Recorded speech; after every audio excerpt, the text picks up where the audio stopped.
Begin transmission. This program is intended for mature audiences. Parental discretion is advised.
Hey, what's going on there, Largo?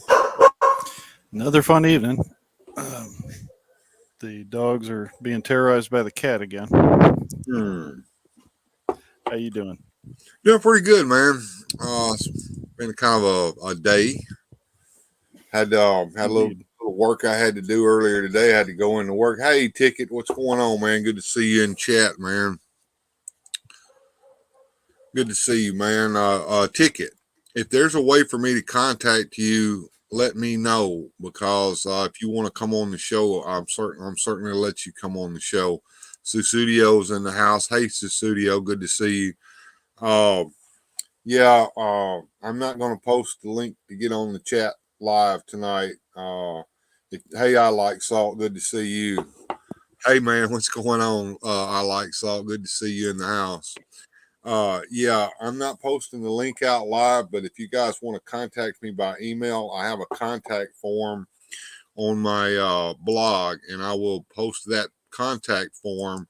You contact me by that, I'll get back with you on the email with that link that will get you in here, but I'm not posting it out live. I want to make sure that only the people I want coming in come in tonight, and nobody just pops in.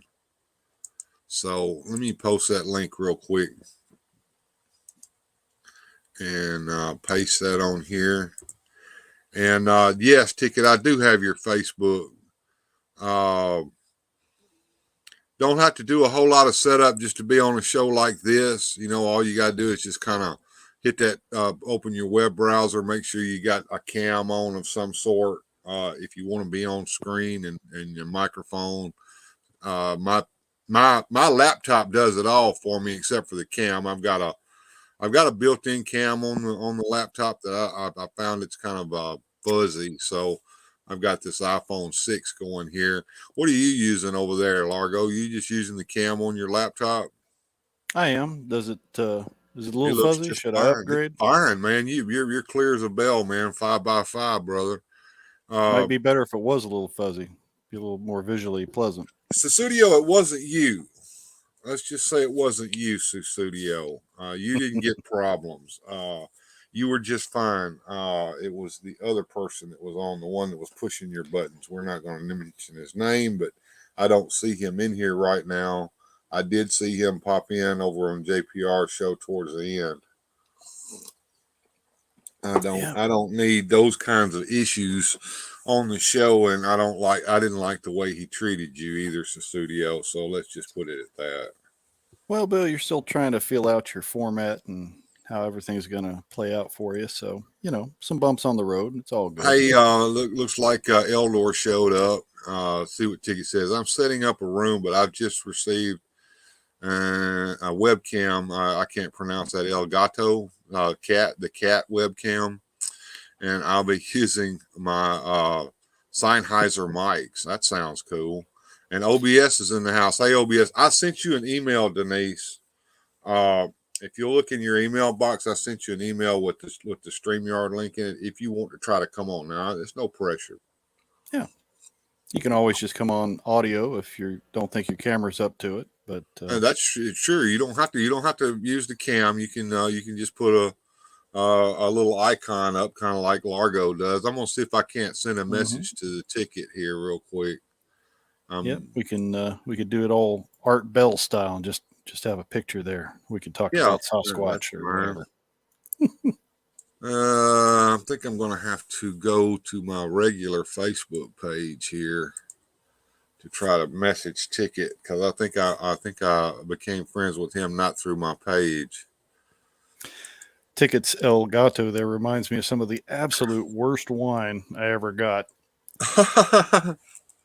I was on a budget and in a hurry, and I found this supermarket wine called El Gato Negro. And I was like, well, Oh that's got boy. an interesting label on it, and brought that home. And I'd have been better off just drinking vinegar. It was terrible.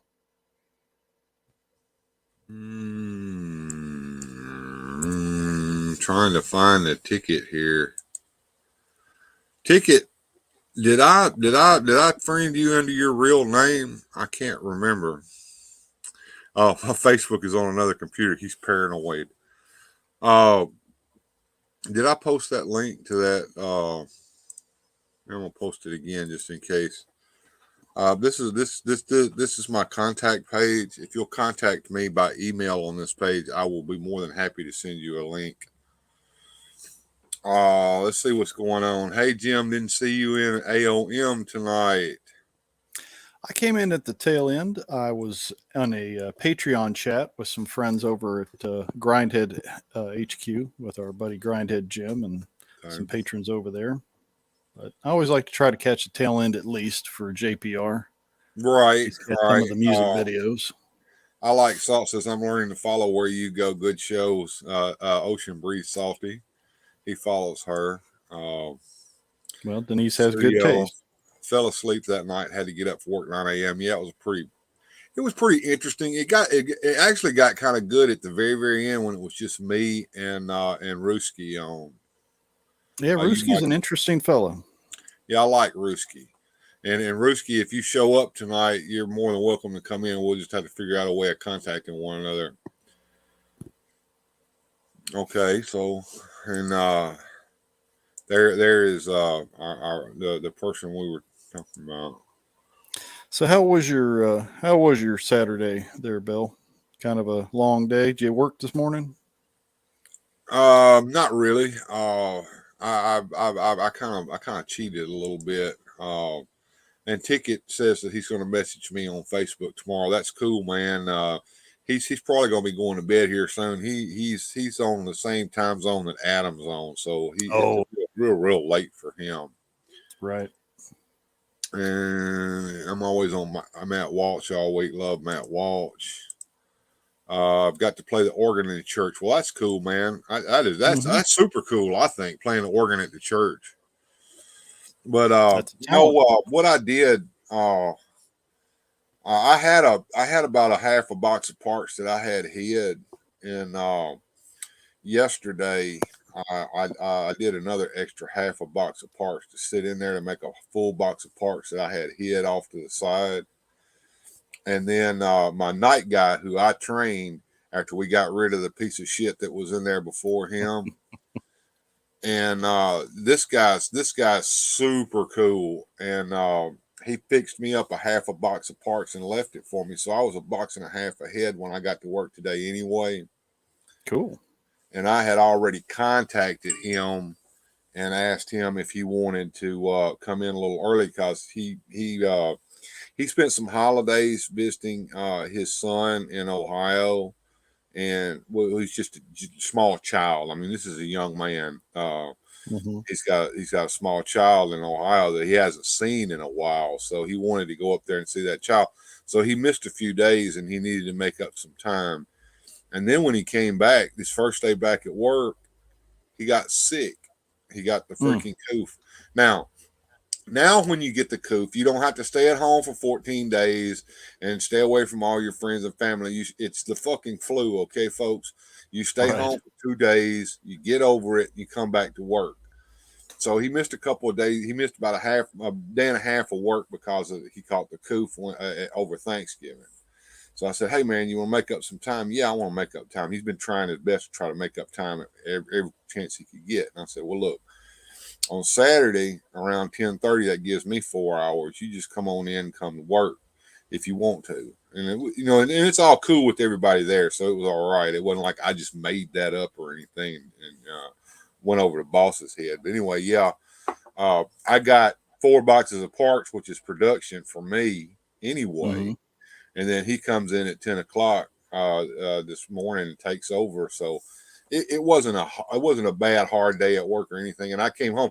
Now, when I came home, I sat down and I watched on Netflix. There's a new show called Wednesday. Have you seen that? I've heard of. I saw the trailer for it. I haven't Well, seen it it's yet. not that bad. Actually, it's pretty good. And it looked like I can't tell who that was playing Morticia, but I think it was Catherine Zeta-Jones. It looked kind of like Mm-hmm. her. I think it And is and the little guy that's playing what's his name? Gomez. Gomez, yeah. Now, what's interesting about that is you may think, well, he looks kind of grotesque, right? And he doesn't look anything like the Gomez Adams from the old TV show. Well, of course he doesn't. But what he does look like is he does look like the cartoons that Charles Adams did himself. Right. So that works. Wednesday is probably about 16 years old in this, and she's going to go to boarding school. And it's the boarding school that Morticia went to when she was a young lady. Now, the original Adams Family sketches or cartoons, were those in the New Yorker or where were those They were, published? they were, they were in the New Mhm. Yorker, and they were single panel, usually Okay. a gag So they're single kind of panel. using that as their visual reference for this new show. Visual reference, yeah, and it's Tim Burton. So Tim Burton, Oh, he okay. likes that kind of goth stuff anyway, so it's not that bad. Susudio said, "Bill, did you get an email?" All right, hold on. I got to open my email folder and see what I've got. Yeah, I got sucked into that new show, 1899. Have you seen that one? No, I haven't seen 1899. It's kind of trippy. It's made by the same folks who did a show called Dark, which was, I think, a German language science fiction that they did. Yes, Susudio, I did get your email. I did get your email. Yeah, let me answer Susudio here real quick, Sure. okay? Continue to talk about this show that you were talking about. The name of it one more time, please. It's called 1899, and it's kind Uh-huh. of a trippy, skippy sci fi thriller. It starts out in the year 1899 on a boat that kind of reminds you of something like the Titanic. It's a luxury cruise liner heading to America, lots of immigrants on board, each with their own interesting stories. But then it takes a couple twists and turns, and you know, I won't spoil it if you want to check it out. But I think it's Uh-huh. like 6 or 8 episodes, and it Okay. just takes you down the rabbit hole into some interesting stuff. I thought it was pretty interesting. But I'll have to check out Wednesday. I do like I liked the old Adams Family black and white TV series. Well, So it's kind of a mixture of the visual look from the cartoon strip. mhm. Um, and it's kind of a mixture of the movie and TV show as far as characters go, more movier than TV show. Let's put it that way. Okay. So do they have all the characters in it, or is it just Wednesday and the folks? Uh, let's see who all shows up. Wednesday, of course. Pugsley, we see him. We see Gomez and Morticia. Thing. Oh yeah. Lurch is in the background. We don't hear him talk. We see him there every once in a while. He's mainly chauffeuring them there back and forth in their limousine. And Uncle Fester show up. Uncle Fester shows up towards the end. Oh, good. So. Yeah, I'll definitely like checking that out.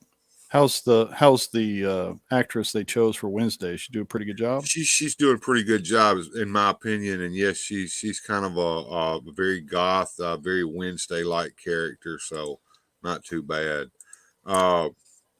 Susudio, I'm fixing to send you an email from my regular email address. So it's not going to have the email address that you sent that to. I think you probably couldn't even see that on that contact form anyway. So let me get some stuff off the screen here that's probably causing me to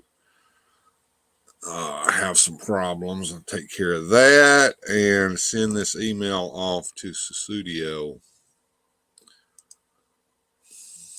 All right, paste that in there. There we go. And your link is coming up there, Susudio. So check your email. Check my airmail here. OBS, what? I must have missed something here. It's like on Friday for like 12 hours. It's like slapped ham, all crazy paranormal ghost stuff. That sounds interesting. Yeah, I kind of caught that while I was trying to do all this here too. I didn't understand what she was talking about there. See, I don't have time. I'd rather be in the small chats. Well, some are pretty big but small are better. Well, this is small. Mm-hmm. This is small.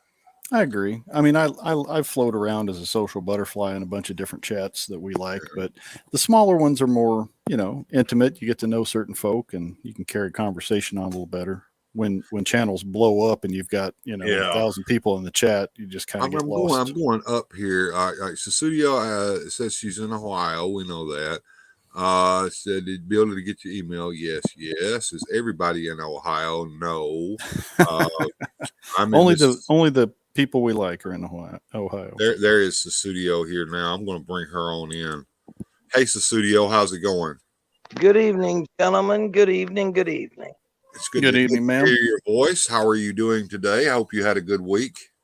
Mm-hmm. Well, battled a little bit of the bug this week. Okay. Sorry to hear that. Well, oh goodness, I live in Ohio. What do you expect? Right.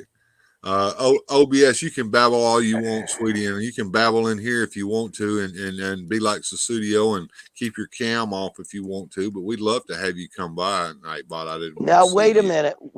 I unveiled myself a couple times last week. Well, you did, and look, if you want to unveil yourself now, you certainly can. I don't have a problem with that. Do you, Dargo? No, sir. We do not stand on ceremony here. Not at all. We were just. Well, I'll wait a while to do it because I don't smoke in the house. And since I'm using a cell phone, I'd have to put it in the pocket, and then you'd see the inside of my jacket. Right. Fair enough.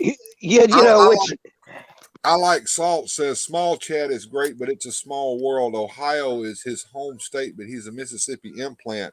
And he told me where he is, and he's right down the street from me.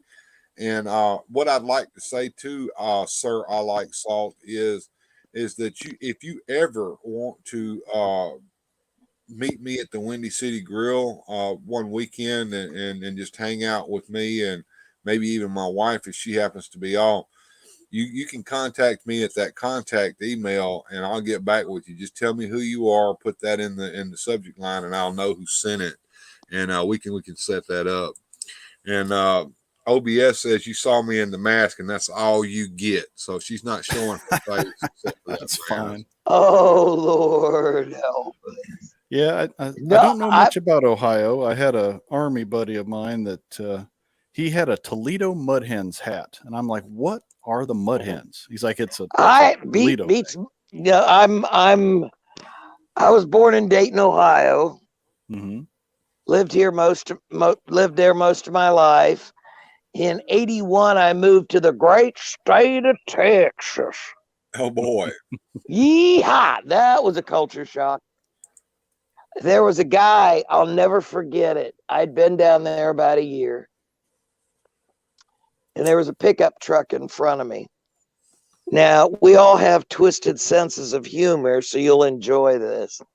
There was a bumper sticker on the back that says, "If you heart NY, take I-30 East." I kind of agree with that sentiment there. Well, you wouldn't. I mean, I've always wanted to go to New York for a visit. See sights. Do the usual human thing. But to be quite blunt, there's no way in hell I'd go near there now. Oh no, I have no desire to go to New York City. Unless I was in an armored Hummer with full tactical gear and took lots of classes on how to make sure I knew how to use that stuff. Things were strange before the coup, and it's even worse now, especially in places like New York. Well, and I'd always wanted to go to California because, I grew up watching shows like Streets of San Francisco, Starsky and Hutch, where it was based out in the San Francisco Bay. And who can forget Bullet? I mean, come on, man. Well, the show I like to watch was the Rockford Files. Oh, yeah. How in the hell he ran a business out of a trailer on the beach? He would move that trailer too every once in a while because he couldn't pay his rent on the lot. Yep. I watched that religiously. I think I have one season of. I have a season of that. I think on DVD as well. Yeah. But I just love James Garner. I love his sense of humor. I don't think there was a show he was in that I really hated. Talking about Rockford Files, one of the things that I was able to do since I got that DVD set, did you know, at the beginning of the show was always this damn answering machine. Yeah, I love that. That was, you never knew. A different message on the answering machine. Right. For a while there, that was a whole running thing. It was like a show within a show was what was going on his answering machine. Right. And it never had anything to do with the episode whatsoever. No. Sometimes it'd be somebody dunning him for money. It was always funny as hell. That started off as a joke in the first episode. Yeah. Because they interviewed him and some of the people that did the show. And he said it was supposed to have been a one-off for a couple episodes. And the viewers got the biggest kick out of it so much. It was a running through the entire history of the series. Matter of fact, if I'm not mistaken, I think they included it even at the when they did the return TV movies. Yeah. Mm-hmm. Well, they had to. It'd be like you not seeing Tom Selleck drive off in the Ferrari and wiggling his eyebrows with a sheepish grin on his face. There you go. Exactly. It's just. I'm sorry, it's not Magnum without TC and Higgins and Rick. Mm-hmm. And I tried to watch the new Magnum and I cringe. I'm sorry, no. Any of these so-called reimaginings always seem to fall flat to me. Mm-hmm. I think the only redo that I ever saw was actually a movie redo of a series. And I think I've only seen one I could tolerate, and that was the A-Team. And that was right. And I think that's the only reason I could tolerate it was because they had a guy playing Hannibal that was of the stature of George Papard. Yeah, I agree. Because he was believable. Now, you're not going to find another B.A. Baracus, okay? Oh, no. That's Mr. T is B.A. Baracus. So the guy that played it, that character, didn't do a bad job. Kudos to him. I never watched that movie. You tell me. the guy that played B.A. Baracus, did he pretend like he was Mr. T, or did he try to make it his own character? It was kind of a kind of a mesh, which is acceptable because you've got the burly dude with the bad attitude, which is what BA stands for. Mm-hmm. So he kind of crafted it more to his look and himself, but yet you had the rough edges that needed to be had. Right, right. Which is perfectly acceptable. We don't expect a carbon copy. Well, we don't want a carbon copy. Well, really. No, we want something that's acceptable and entertaining. Did he wear the gold chains like Mr. T did? You know, I'm gonna be honest. I don't remember. Mm-hmm. Don't remember. He wasn't quite as flashy as Mr. No, T was, but he was. I think he was a little more subdued. He was a more grittier, buffered version of Mr. T. Okay. He didn't quite have the bombastic. He wasn't as bombastic. Yeah. Right. They tried to modernize it a little bit. They've been playing the reruns of the A-Team on MeTV, and I catch them every once in a while. But something that I did not really remember when I was a kid. Right. I had a problem when I was a kid, and that was I couldn't see a character that was in one show in another show and recognize that it was that character most of the time. Yeah. So I was a big Battlestar Galactica fan, but I didn't realize that Dirk Benedict was Starbuck and Face. Right. So yeah. that scene where he's I did. Yeah, well, you're a little older than I am. Hey. Aaron's back there. Oh my God, they're after me. Oh my God. Anyway, found you. The white coats. It's the white coats. Oh no, they're coming to take you away. Haha. Well, anyway, oh my God. Why did you say that? The opening on that where a Cylon walks by and he just turns around and looks at it. And then that was kind of for the benefit of those who recognized that he had played Starbuck on Battlestar Galactica. It went over my head when I was a kid, but I caught it as an adult. Well, stop and think. The A-Team was full of Easter eggs. Full of it. Mm-hmm. Because remember who the producer and director was of that show was Stephen Cannell. Yeah. And he was big at Easter eggs, just like the Rockford Files. There was Easter eggs all over the place in that show. Right. And Ben Studley, what was the other good James Garner? As long as you want to. If you have to crash, that's fine. Just hang out and chat. This is basically a wind down show. I know. It's not a wind up show. It's a wind down. Oh show. My God. Guys, I felt so embarrassed last week. I kept it on the QT as much as I could. You were fine. Oh yeah. As a matter of fact, Jim and I, we were intrigued by your stories of the hard, gritty lifestyle that you had to live, and it kind of reminds me of me today, really, to be honest with you, at work. Well, we're blue collar working class schmucks. Exactly. And without blue class working schmucks, this place wouldn't be what it came to be. Well, the thing is, you've got these elite people who live on both coasts. And stop, please. Yeah, I know. And they look down on us as flyover country and blah blah blah blah blah.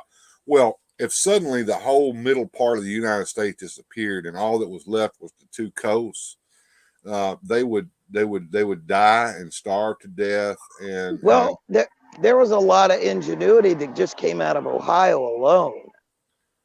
You know, you got the Wright brothers. Mm-hmm. You've got Edison, which his part in history is, needless to say, a little sketchy. Because I didn't realize till I did some reading that Nikola Tesla was an apprentice and worked for Thomas Edison at one point. He did. I've seen a couple of shows about him. He and Edison did not get along very well, and he ended up going out on his own. Now the thing about Tesla is if Tesla had been allowed to do what he wanted to do, we would have wireless electricity coming into our homes. Electricity would be broadcast like television. That's what that missing tower is all about. Yeah. I mean, and isn't it funny? It disappeared. Well, there's a lot of things. There's a lot of mystery involved in that.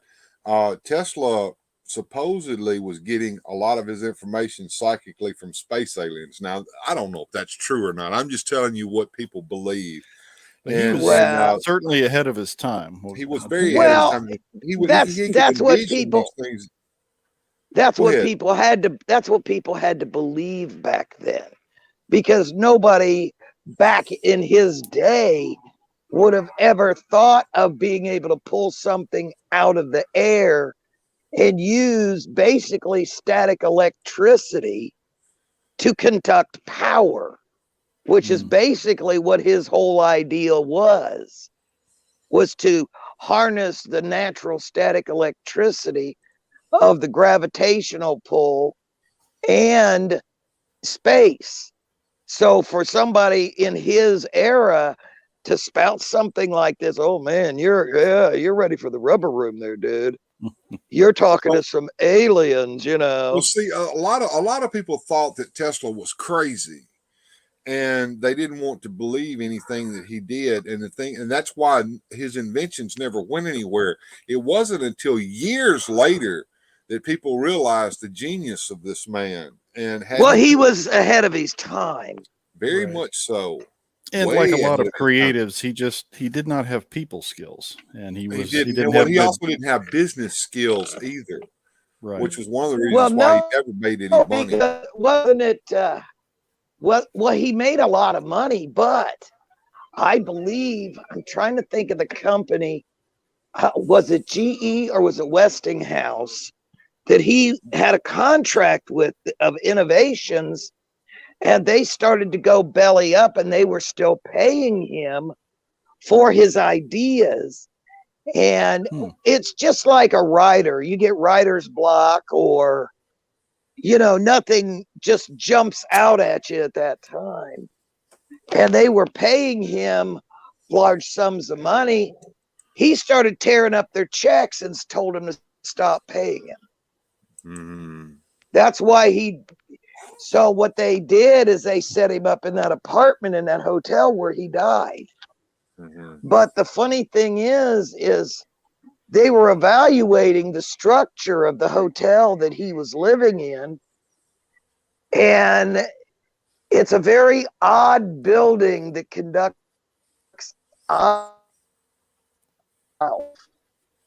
Say that one more time. I forget the name of the hotel.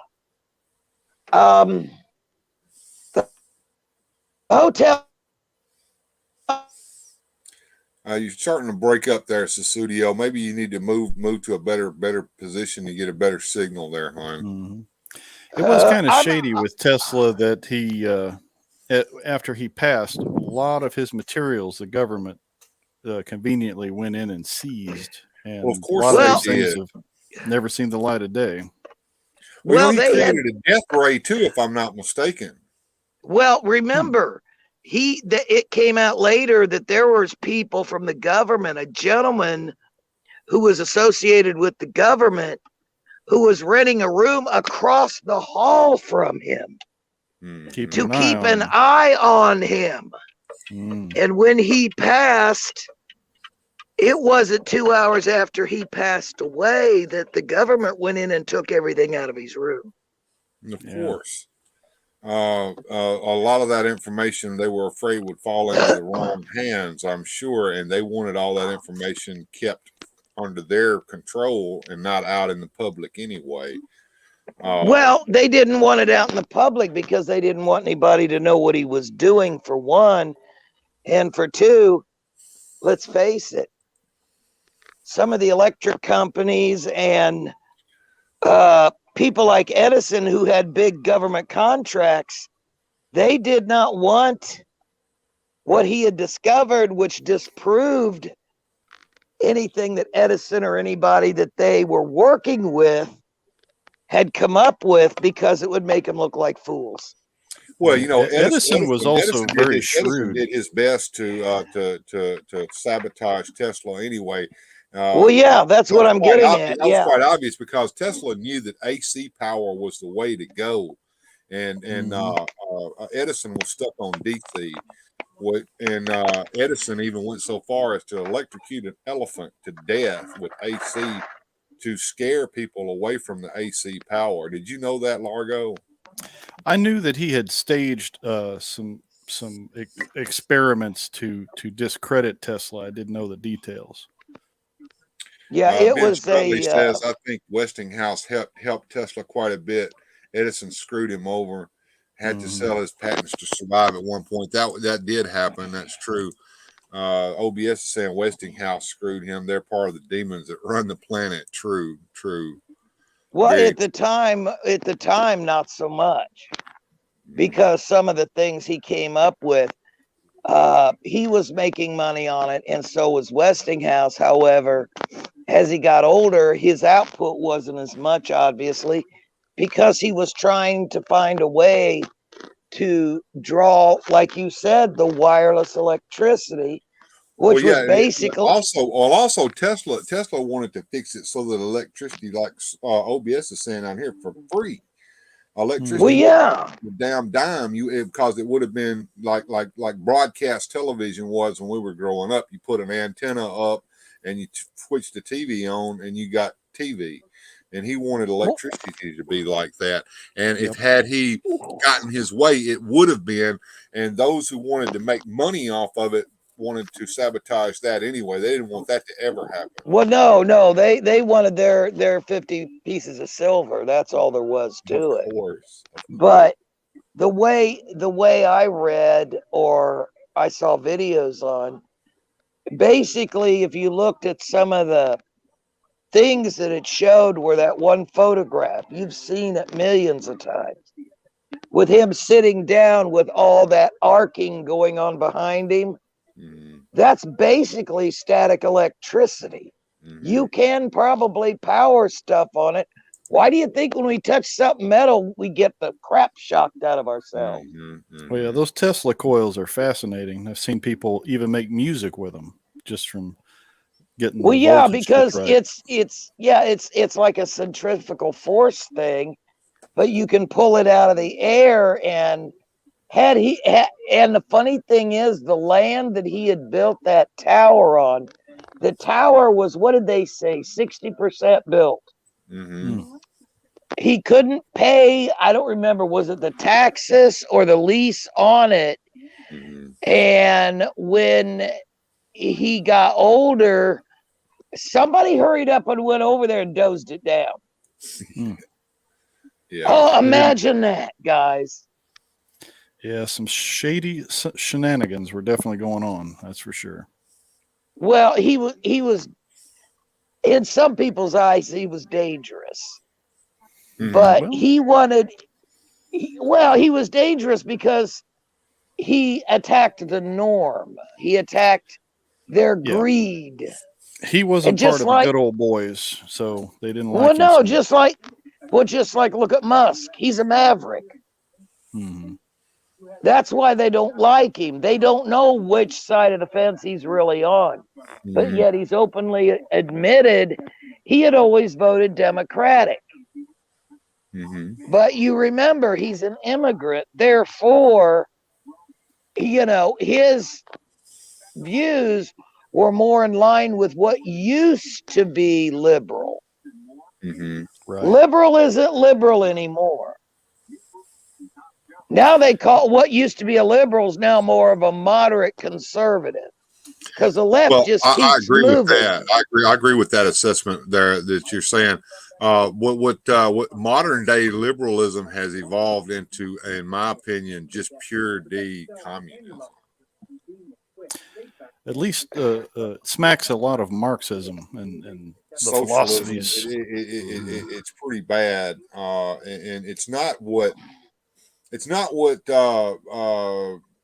John F. Kennedy's liberalism was back in those days. No, John and Bobby Kennedy, that's not what a liberal is now.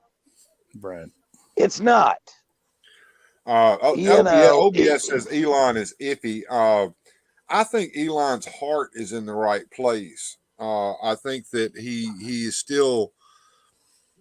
He's not like a full blown. I guess you would say conservative as far as that goes. I think he's more of a libertarian, like I am. Well, he's more of a cross between a libertarian and a moderate Republican. Yeah, and I think his fiscal policies are more progressive, though, as far as that goes. Fiscal progressive is different from a conservative as far as that goes, because they want to give more money out from the government to the people, whereas the conservatives don't. And there's a reason for that, because I think FDR, his heart was in the right place when he did this New Deal back in to try to save the nation from the Great Depression. But I think ultimately what he did was stretch the Great Depression out over many, many years. And the only thing that took us out of the Great Depression was the World War II. That's true. Okay, I'm going to do something funny. Okay. Brace yourself. All right. Hey, how's it going? You notice you like how my hand's over the lens. It's kind of hard to. Yeah. I don't want to turn it the other way, then I can't see you. Fair enough. Our buddy Rolo's in the house. I see Rolo down there. No need for that. And if Jim wants to come on, he certainly knows how to contact me too. Like I told Largo, we're not going to be on all night long, and we're certainly not going to let things degenerate to the point that they did last week. But anyway, well, I was just trying to. Hey, how you doing? This is what's happening. This is what I know. You weren't the problem. And then it's like I'll tell you what, it felt like somebody was shooting me in the butt with buckshot. That was I felt like I was being ambushed. Well, we don't want that. From one side. I know. Let's we go don't want there. you to feel that way. We want you to feel at home, and we want you to feel very comfortable. Well, and it wasn't anything. It was coming from one side, and how do I say this gracefully? A little too much liquid was involved, I believe. Yes, I certainly do agree with that assessment. And I don't think it was coffee. I would agree. No, it wasn't coffee. Speaking of which, I'm going to go get a cup right now. I'll be right back. Well, I got mine. That's what I was doing when I was hanging upside down. You said I was breaking up. I was reaching in the fridge for some. Mine is peach berry coffee with sweet Italian cream. I'm going to go get some Folgers. I'll be right back. Largo, you keep things lively for just a second. I'll do my best. Of course. What was that other James Garner show? The Gambler? Maverick. Oh, Maverick. That's right. Of course I watched Maverick. You got to get up on MeTV and check out that stuff. Yeah. I like some of those old Westerns. I find them, people don't seem to grasp it, but you watch, if you ever get up and watch them on MeTV or FETV or what's the other one? H&I. Watch till the end credits and find out who directed some of those. Interesting. Because some of them wound up being big directors. Well, they got to cut their teeth somewhere. It makes sense. Well, no, I'm saying though, if you really look at the structure of, now there's a few of them I never could get into Wagon Train. I'm sorry. What was the one with the very young Clint Eastwood? Was that Rawhide? Rawhide. Yeah, of course I know that. Remember watching that? Well, I have. Oh yeah, I had some certain shows. Now they've moved the channels around, and you know how everybody does a dance with who's going to carry which shows. Right. but I used to on Saturdays was Western Day, which, sometimes it still is on some of the other channels. And I would watch shows like, of course, Maverick, Rawhide, The Rifleman. There's a good one. Yep. What was the one? Have Gun Will Travel. The Paladin. Oh God. Oh, Paladin. Classic. I went to Walmart one day, and you know how they always have these big bins of all the DVDs piled up? Sure. And they're always real reduced, and we don't know if they're pre-screened, previewed, or just old releases that they got 9,000 of them in the warehouse and they need to clear them out. I was looking about because I was looking for a particular movie, and there was a CD I wanted, and they're in there. I think it was 29. I keep wanting to say $29.99. In with the rest of the DVDs, the entire box set of Have Gun Will Travel. Cool. Do you remember that one, Bill? The Paladin? Yeah, I do remember Paladin. As a matter of fact, MeTV shows all those old westerns on Sundays, and I think Paladin's Saturdays too. Saturday, okay. Have Gun Will Travel's on there. I don't used get to watch TV like I used to, though. But yeah, I used to watch MeTV when I was in Tennessee, but I don't know if I'll see if I can get it over the internet here. Now there was one that I'll admit I'd never heard of the Western. I mean, I'd heard of Lawman and Have Gun Will Travel, Cheyenne, and all that. And then MeTV started talking about they were going to start showing this Western, and I was scratching my head going, I've never heard of that. I didn't know he was in a series. Wanted Dead or Alive with a very young Steve McQueen. Wow. Mm-hmm. Yeah, I remember. You ever get a chance to check out some of those? It's pretty good. One of the episodes, and I can't remember which Western, I was watching the credits at the end of the show, was actually directed by Sam Peckinpah. Okay. Now, yeah. And then, of course, on what was the other one that I can't get into Cimarron Strip. I can't get into, what is that other one? There's like 3 of them that for some reason I never liked them. I don't know what it was about them. I remember seeing them on TV, but I never liked. What the heck was the name of that one? Where it was the family, not Big Valley, so count that one out. I watched Big Valley, okay? You're right. Were you a big Lee Majors fan? Barbara Stanwyck, honey. Oh, okay. Yeah. Classy lady. But yeah, Lee Majors did make nice eye candy in there. Yeah, he did. Just like I'm sure the guys weren't paying attention to Linda Evans either. Oh, of course not. Yeah. What Lee the Majors heck? became my hero with the $6 Million Man because I watched it. That was awesome. I watched that show. The Bionic Woman. I saw a few episodes of that, and it didn't. Nah, it was a diluted version of the other. So no. Sure. I mean, I watched The Man from U.N.C.L.E. Gee, what girl at my age didn't watch The Man from U.N.C.L.E.? It couldn't have been that little dude. What? Let me think.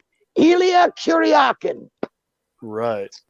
Couldn't have been him. No. And there was an odd little spinoff for Man from U.N.C.L.E. with Girl from U.N.C.L.E. From U.N.C.L.E. Yeah. That one had Noel Harrison and wasn't it Stephanie Powers? Wasn't it? I believe.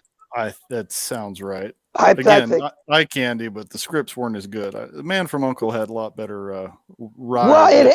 Well, it had better writers, and it just made more sense. And it's just like when they did a spinoff like the Bionic Woman, it just lost it. Right. It just kind of Yeah, just spinoffs right down rarely there. work well. And then there was the Fall Guy. About the only good one that I remember was OBS mentioned the Carol Burnett show, and that reminded me of Mama's Family, because you remember I they used to couldn't do the stand that skits. show. You didn't like that one? Well, No. I'm an old hillbilly, so that No, struck I home liked for me. the skits in the Carol Burnett show. Right. But to sit and put up with that for a half hour straight, I couldn't do it. Too much. Too much. No, it was too way too annoying. I believe, wasn't there a show called Laredo also? Yes. Now I used to watch that as when I was a small child because it came on late at night. I can't remember who was in it, but who was the one that had Leif Garrett in it? Mm. And he was married to a Mexican gal, and he had a son from his first wife that was named Blue. That does sound familiar, but I can't remember the name of it. I can't remember. I can watch it once in a while. I just wasn't a big fan of it. But yet I can watch Gunsmoke all day long. Oh, yeah. God bless Miss Kitty. She never did get her man, but she sure tried.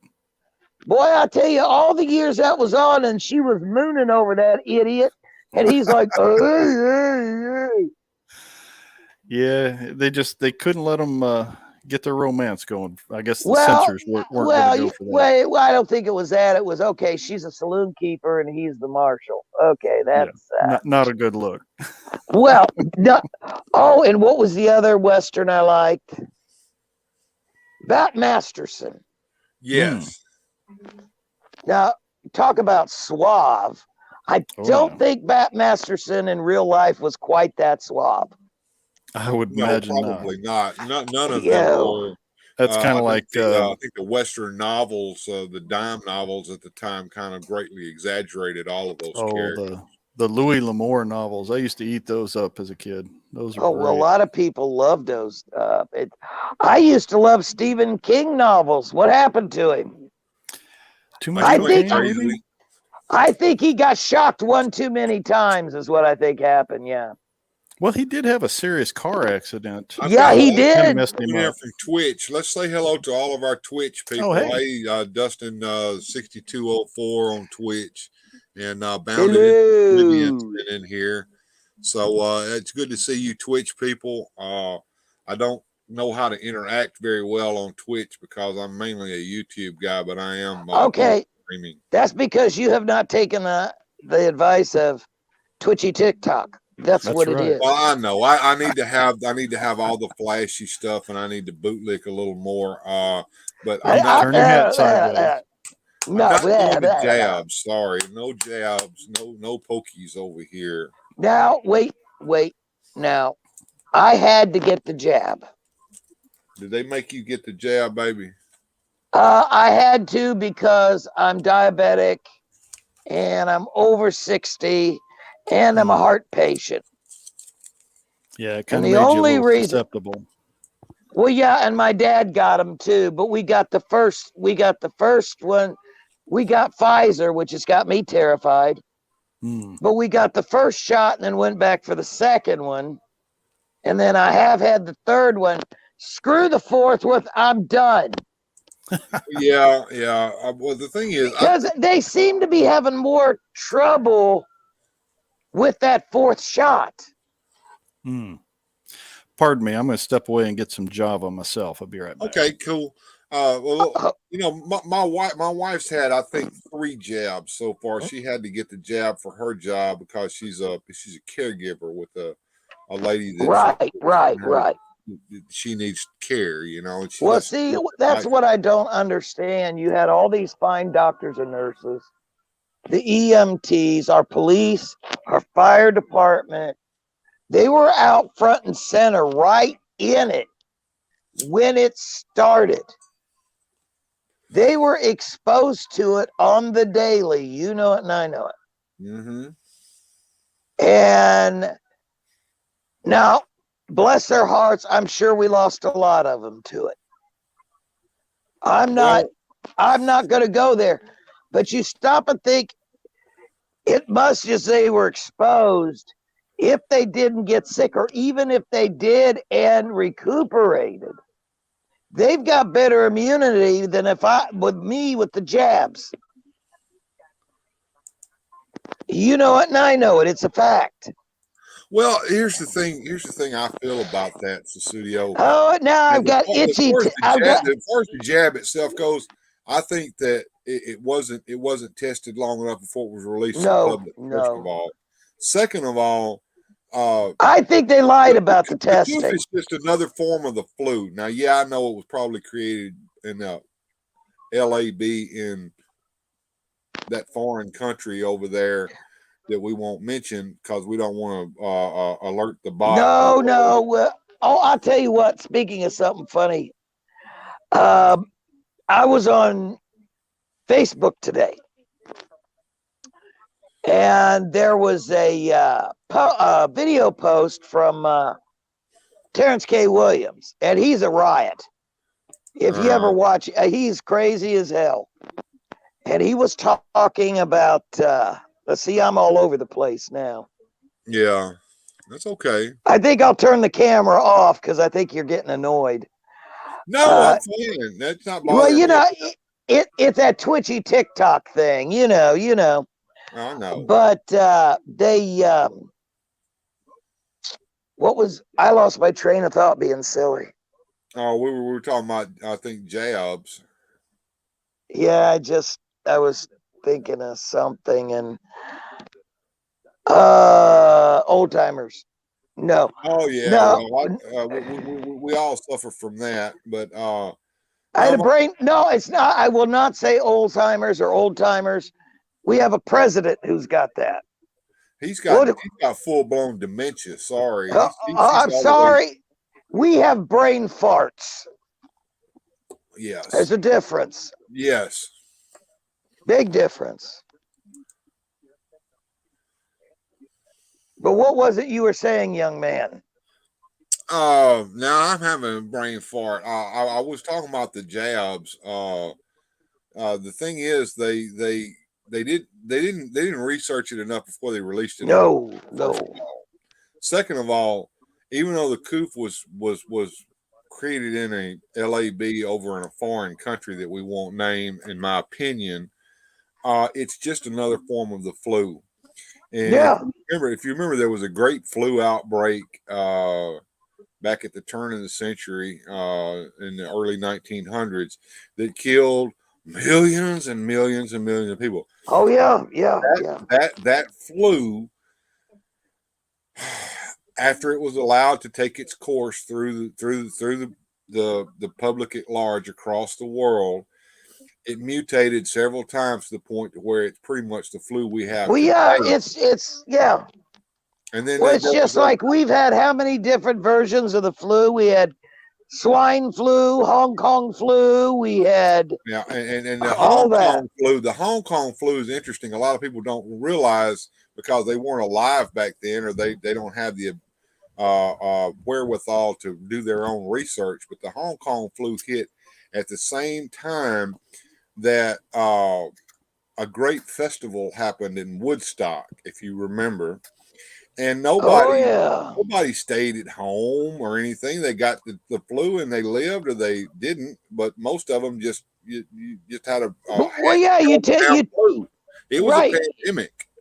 Well, it was, and we've had how many different times since we've been alive.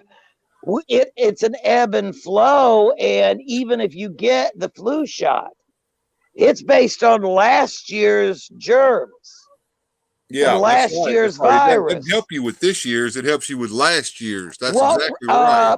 What was it? About 10 years ago, I got my flu shot, and I get one every year. Now, no, it doesn't keep you from getting it, but it keeps you from winding up, missing a whole boatload of work, and have it get serious and get like a lung infection or something, which is the whole idea of taking it. Hey, how you like my wall? Isn't that nice? That's pretty nice. I'm looking at the paint, and I'm also looking at that spotlight that your lamp's putting out on it. It's pretty cool. Well, you know what happened is I forgot and I set the phone down. There I am. Hi. I was gonna say, it reminds me of that old. What was that old song? Picking flowers off the wall. Counting flowers on a Counting flowers. Counting flowers on the wall. That don't bother me at all.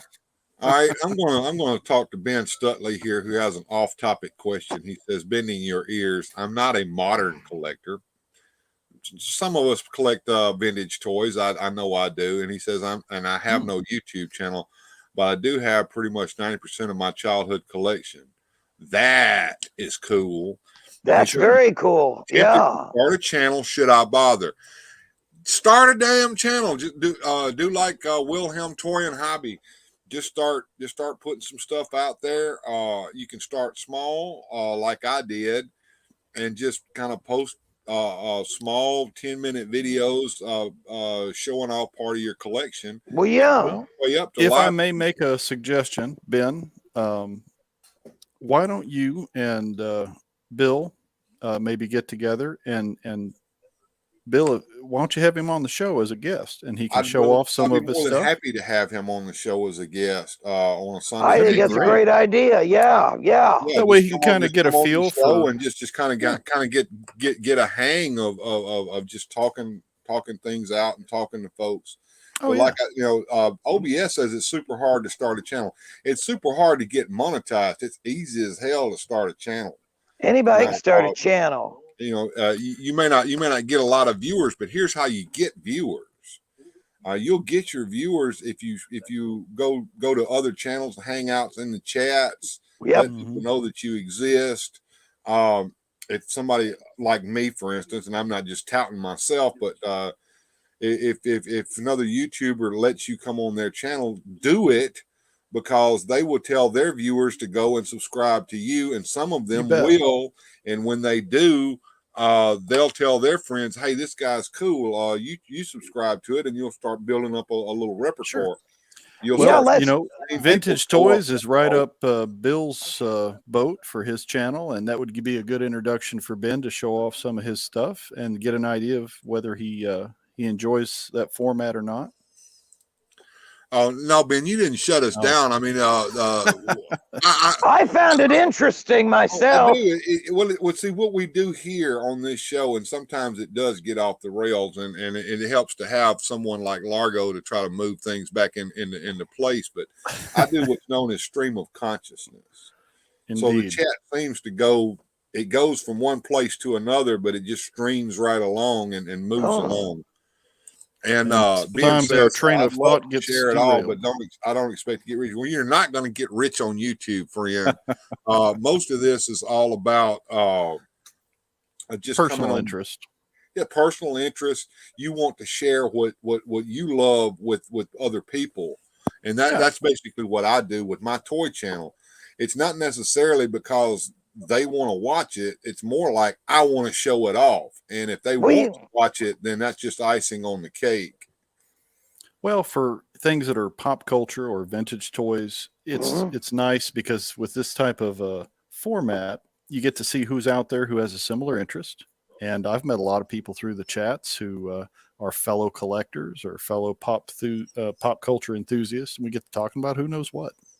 Yeah. Let me stop things for a minute because I want to address an issue real quick. Tonight's show is a wind down show. It's about going to the coffee shop and drinking coffee with everybody after we've been out on the town and we've had a good time. Cheers, everybody. Exactly. Indeed. Now, tonight's show is not an open mic. Open mics are on Friday. Tonight is an invite only show. And if I haven't invited you, it's not because I'm trying to keep you off my show. It's because I want to keep things on an even level with a certain number of people on the show. So just understand. We want to keep it light and mellow. Exactly. So just leave it at that. It's not nothing against anybody that's in here in the channel right now that knows that I invite people on my show. It's just because with 3 people right now, it's enough. If I get 4, it kind of gets real bad, and when I get 5, it gets to the point where we can't talk over each other like that and have a decent chat. So that's what it's all about. Now, if I have invited you on the show, feel free to come on. If I have not invited you, it's nothing against you personally. It's just because that's the way I wanted it to be tonight. Okay. Yeah, just keep things mellow. I like that. Yeah, it's good philosophy. Enough of that. We're off of that subject. We're back to where we were before, wherever that was. We're not sure. I think. Hey, I got now that we were. I think we're talking about Ben Stutley about starting a channel. Starting a YouTube channel is not a hard thing to do. Getting monetized is the hardest part. You have to get 1,000 subscribers and I think 4,000 viewing hours, and those have to be viewing a certain type of viewing hours. I mean, in other words, if you private your videos, you're never going to get your viewing hours. You have to leave. You have to leave your live stream as much as you can. Leave your live streams up so that you get the viewing hours from those. But now, Susudio, do you collect anything? Do you have a hobby? Quite a bit. I've got all kinds of stuff. I've got my parents, I guess, were trying to clear out their basement, and they never would let me go over and get some of the stuff I had. I've got one of the old Chatty Cathys. Oh wow! Oh, my mama had one of those. She was a doll collector.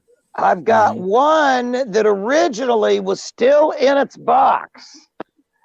And somehow through being in their basement and dampness, the box is MIA. I don't know what happened to it. I got to look and see if I can find the doll, if it made it over here, if it's still at Dad's other house that he bought a different house a few years back. Mom has since passed away. It was an old doll called Kissy. Kissy was, she had to be 17 inches tall. Wow. She's a tall doll. And like plastic, of course. Well, it was long before Little Sister. It actually had a face you could tell was a kid. Okay. And had I believe she had like a gingham dress on, with the little poofy sleeves. Very, very cute. Little slip-on, like the little girly slipper thing with the strap. Little white socks, very cute. What they call those, Mary Janes? Yeah, I guess I never knew what they were called. I just hated them. They didn't look comfortable. I wore them. I hated them. Till my feet got too big where I didn't fit, and I'm like, yes! I have big feet, so we're not going to go down that trip. I felt that way about my Sunday go to meeting shoes. My folks maybe wear the fancy shoes to church. That's what those were. They were the patent leather, little strap that went across the ankle. Ew. But anyway, when you put her arms straight out in front of you and you pushed them together, she'd pucker up and make a kissing sound. Hence the name.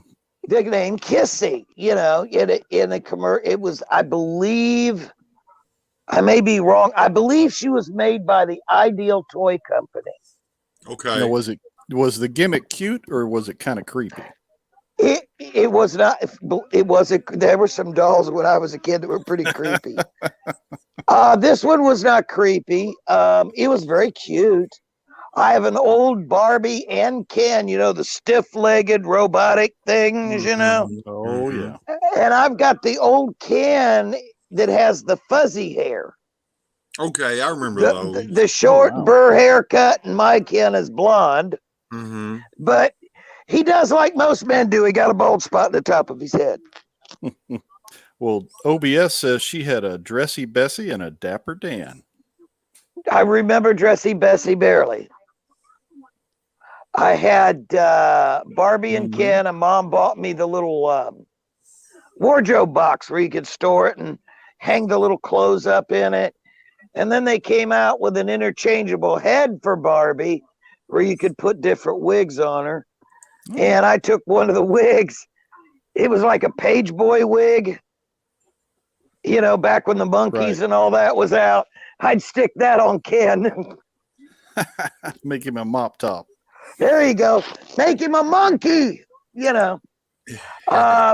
Speaking of classic TV shows, back when I was young, you had the the old maid cards, and there was a game out called Little Stinker.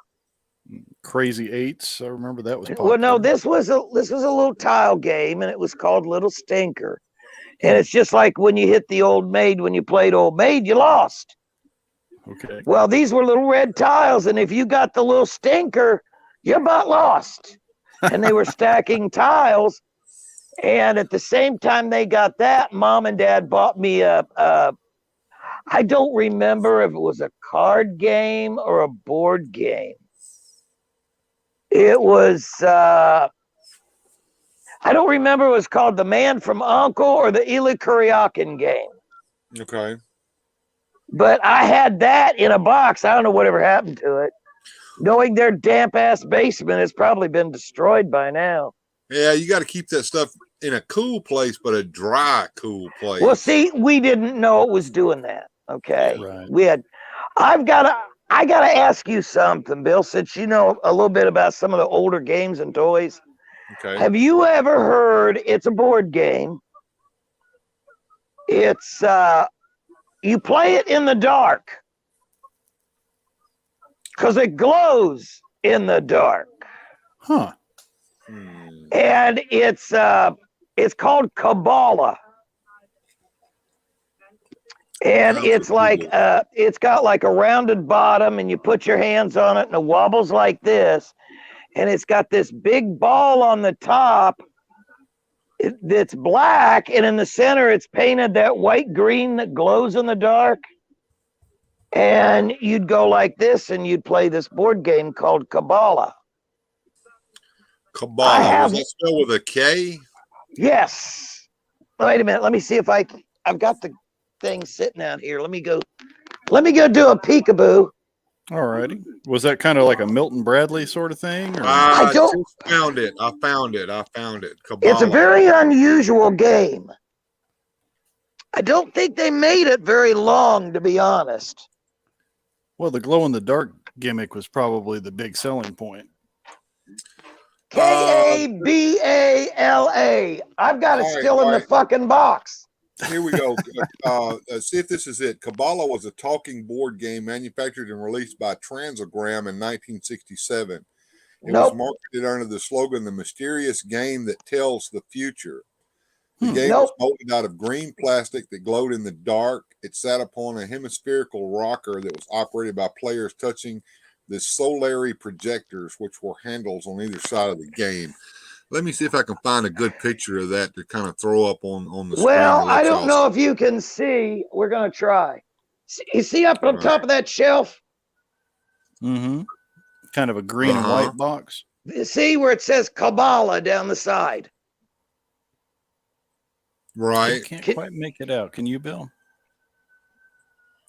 It's got an eyeball. Let me look.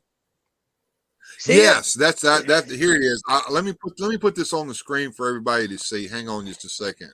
Let me. It's I don't remember it talking though. I don't remember it talking. That might have been a similar game. Bill says he's got a picture of it here. He's going to pull up so we can see. Yeah, it. I got a picture. I'm gonna bring it up here. There we go, right there. Okay. That's definitely that looks familiar, but I don't remember it talking. Unless it did, and we never put batteries in it. That could be. I think. Like I said, I looked it up on Wikipedia, and it told me that it did have a talk. It was a talking board. It almost looks like tarot cards going around the. Well, circle. It kind of reminds you of a cross between tarot and a Ouija board. Huh. It is. By the way, I've got a treat for you guys. I've talked about it last week, but things got a little off the rails. I'm going to see if this works. Are you ready? Sure. We're ready. See that? Yeah. See that big long... that's your car. Wow. See that? Is sweet. See, original rims. Fancy. Wow. And of course, there it is, Monte Carlo. Do you see any bumps, bruises, or otherwise disgusting things? No, it looks like looks pretty good. It looks damn good. It fills up the garage. I don't know if I'll be able to get you a picture of the grill. Are you ready? Okay. Can you see it? The grill? See somewhat, yes. Yep. Live, direct on your television. Cool. See, all right, I'm gonna share another screen about that little game that you Kabbalah were talking game. about. That is the most unique game, and I don't know if it's probably worth something, especially since I do have the box. Okay, you've seen my garage. Are you excited? Yeah, excited as all get out. Yeah, Indeed. I can tell. Are we excited about Kabbalah or the car? More excited about Kabbalah right now, but the car is cool as hell. I can tell you that. Those old Monte Carlos, they're it's got about 75,000 original miles. I'm gonna turn the camera off because I'm getting ready to go out and smoke, but I'm still here. Okay. That's fine. See?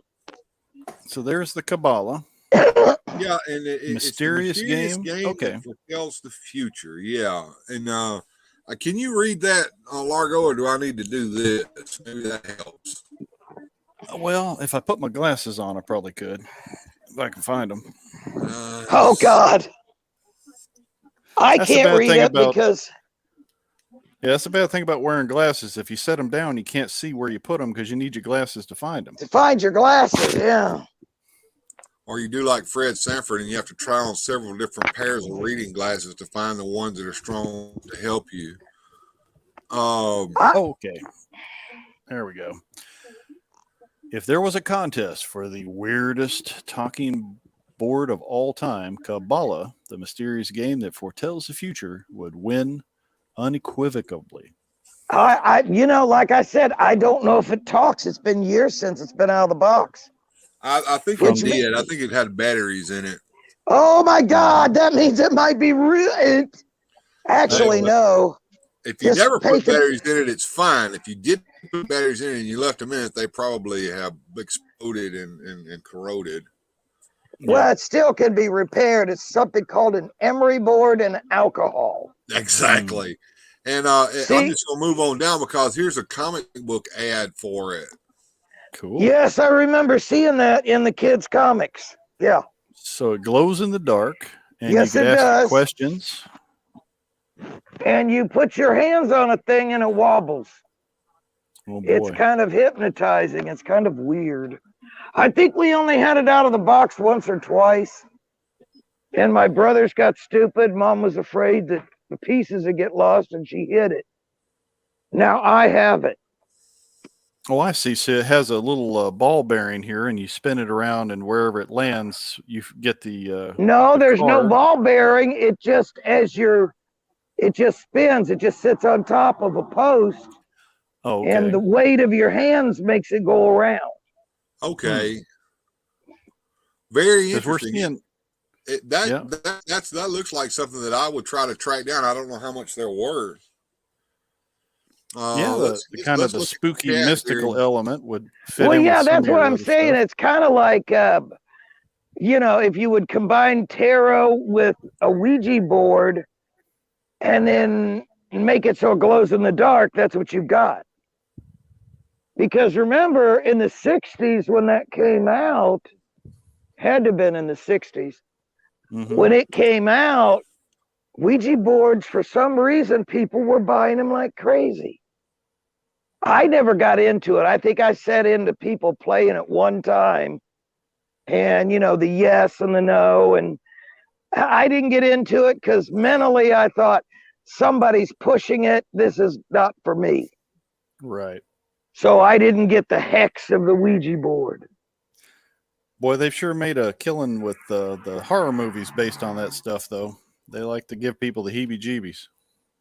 Well, there might be something to it to a point, but I liked Molly Hatchet's song Flirting with Disaster, but I don't actually want to do it. Fair enough. Okay. I don't know what's going on over there in the chat, but they've gone off the rails over there in the chat. Now you guys be good over there because I just made Rolo a moderator over there. Well, it's kind of hard to keep track. I thought you'd find that toy extremely interesting because it's so different. It's very unique, kind of a cool piece. Well, like I said, that would fit well in Bill's collection. You should try to hunt one of those down. I might try to because that looked like something very interesting. I do collect vintage board games. My favorite is Mousetrap. I've got a vintage Mousetrap game here, and it's very much different than what you buy at the store today. Although the contraption is still the same thing, the way it's played was changed at some point in the early 80s to add the cheese slices to it to help the game to progress faster, because everybody wants to get the thing built and then get to the point where they're trapping mice. You know what they have made cheesy, like they have the Mousetrap and some of the other games? Twister. Yeah, have they ruined that? I mean, the sheet is plastic. Mm-hmm. The original one was canvas laminated over with the bright colors on it. Well, see, now there's a reason for that too. A, to save money, and B, when you have a canvas twister, it lasts forever. But when it's not made out of canvas, it ends up getting torn up, and then you have to buy a new one. Yeah, it's a money grab. Yeah, I have an original twister with the canvas. Yeah. You know, if it was bought Twister was always a good excuse to get a good touchy-feely with one of the gals you were sweet on. Yep. It was definitely high on the priority list of a mixed party. Mm-hmm. That and Spin the Bottle. Actually, Twister was better than Spin the Bottle because you got to touch. That's true. Didn't, Spin the Bottle was always, ew, I don't want, ew, Twister, you didn't have any choice but touch whoever you were climbing over. That's it. You go for right hand blue and maybe get lucky. You never know. Left hand yellow, and you're like an octopus. Then when you fall on them, it's like, oh yeah, baby. That's it. And it was always the the tweens that liked that game. Because they're just now thinking, ooh, I like boys, and ooh, I like girls, But I don't want to admit I like them, but I'll play the game and see where it goes. Pretty much. Maybe followed by, maybe they don't have cooties after all. Mm-hmm. Oh, and there was a game called Cootie. Yeah, I remember that. You built this bug, and it was the cootie, and it come in pieces. And when you played the game, you got a piece and built the bug together. But yeah, that was a cool game. I remember that. Yeah, there's a lot of old parlor games that were pretty fun. Yeah. I got one. I can't remember what one it is. I still would like to find that Elia Kuryakin game. That thing's got to be worth money by now. Because I know all the pieces were there because I wouldn't let my brothers touch it. One that's still popular around here is a game called Rummy Cube, which is basically like playing rummy, but with domino style tiles. Right. And it's easy when you're in a bilingual house because it's all numbers. There's no reading or instructions or anything. Right. There was another one that was out. See, how do you spell it? Wow. It was called Schmo. It was called what did they call it? A tumble dice game. And it was an hourglass thing that you put the dice in the side, and it was like a dice roller, and you moved that many spaces, and it was called Schmo. I think it was SCHMO. That's another 60s game. I don't know. I think we had a Schmo too at one point in my childhood. I don't know whatever happened to that. And my brothers. What was that? There was a character called was it the Shmoo? The Shmoo, that was from Little Abner. That's right. Yeah. Little white fella. And they tried to translate it into a cartoon show, and even paired him up with Fred Flintstone of all people. Yeah, I remember that. The Shmoo was what Al Cap did that on Little Abner. And what was very interesting about Shmoos were good to eat, and they wanted to be eaten kind of like the dish of the day over there at the restaurant at the end of the universe. Oh Lord, that's just too creepy, guys. That's just too creepy. Is. Well, in Dog Patch, that makes sense.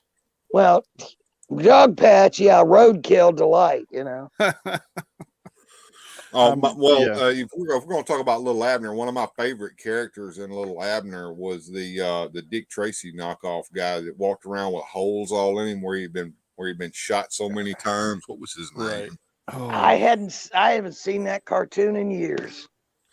Yeah, and there was another character on there that everywhere he walked, a rain cloud was over his head, and he was being rained on all the time. I think he was a Jinx. Yeah. Yep. I remember the character. I don't remember his name.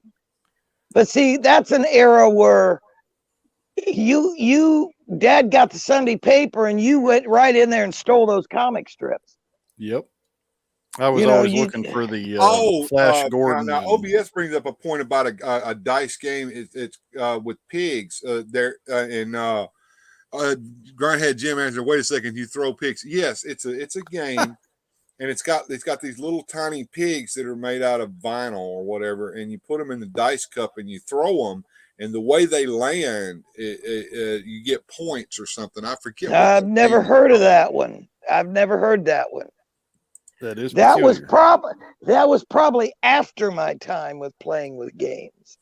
Yeah, I had that game when I was a kid. I don't know if I still do or not, but yeah, let me look that up. Here we get on the old Google here.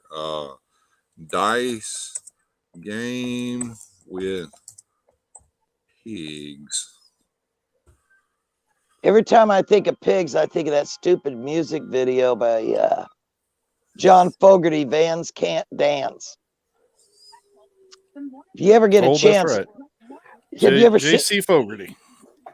Zance can't dance, but he'll Vans can't watch him. He'll rob you blind. Yeah, I liked his solo stuff. I of course I like CCR too. Pass the pigs. Pass the pigs. Yeah, I don't think I've ever. That's one that's new on me. Yeah, and I'll throw an image up here in just a second and let y'all see what it looked like. I have to see if Dad still got. It also came in another form. Now this is the one I had. It was called Pigmania. I've heard of Pigmania. Pigmania, an original dice game of chance using pigs as dice. Let me get the picture up where I can show it to you guys. Oh my God! Now they've got the stupid chia pets on as a commercial. Now they've got what's its name, Baby Yoda, coming up out of an egg, and you spread the seeds on it, and it grows fuzzy up around Baby Yoda. Oh no! I saw one they had on. They had one on the last commercial that was on. They got one of Willie Nelson now. That's excellent. You know, where part of the plant is these pigtails. That works. Well, it makes sense. This is the game right here, Pigmania, and yeah, Jim, it's pig-shaped dice, and the way the pigs land. And they can land in different positions, on their back, or they can land snout down, or with their feet straight up in the air. And the way they land, you get points. And, the pigsty there is your dice cup. You put the little plastic pigs in the dice cup and shake it up and throw them down, and that's how it works. It's kind of like playing Yahtzee, but with pigs. Pretty much. That's just too weird, guys. That is. We had that game. It was called Pigmania. Now, the original name of the game is Pass the Pigs, and Pigmania is just another name for Pass the Pigs. Right. Is Schmo in there? Did you spell that SHMO? No, SCHMO, I believe is how it's spelled. SCHMO game. Schmo. Yeah, here it is. Board Game Geeks got it up. Let me throw this up on the screen. A picture from Worth Point here. Oh, I messed that up. All right. I didn't want to save it. I want to put it in a new tab. There we go. Let me see if that's going to show up on the screen. Let me get that up here. Present. Share. Grindhead said they had a different Pass the Pigs game. They called it, Can I Have Some More Bacon, Please? Okay. I'm pretty sure it's come out in a whole different names. Yeah. That way they can the game itself is not trademarked or copyrighted. Therefore, as long as they change the name of it, they can release it. Is this your game there, Schmo? It is SHMO. Yeah, because there's the dice thing there. See it? Mm-hmm. That's it. I'll full screen it for you guys and let you see the whole thing if you. Yeah, so that's it. An hourglass timer and some cards and. Well, that's not a timer. There's a red spot on it, and you put the dice in it, and you crank it around. Okay. It tumbles the dice, and then whatever see, if you look at the box, you'll see the dice in the bottom of the hourglass. I see it now. Kind of like what do they call that? The Pop-O-Matic in the Trouble game. Similar. This was way before the Pop-O-Matic. Right. And those Pop-O-Matics used to break something terrible. Yep. My brothers both had Robot Commandos. Okay. And Commandos sounds like fun. Well, the Robot Commandos, the arms had little like plastic ping pong balls in them. Mm-hmm. And you'd push a button and it'd launch them at the other, those were, and then the head would open and there was a missile that would shoot out from under the head, from under like a plastic helmet.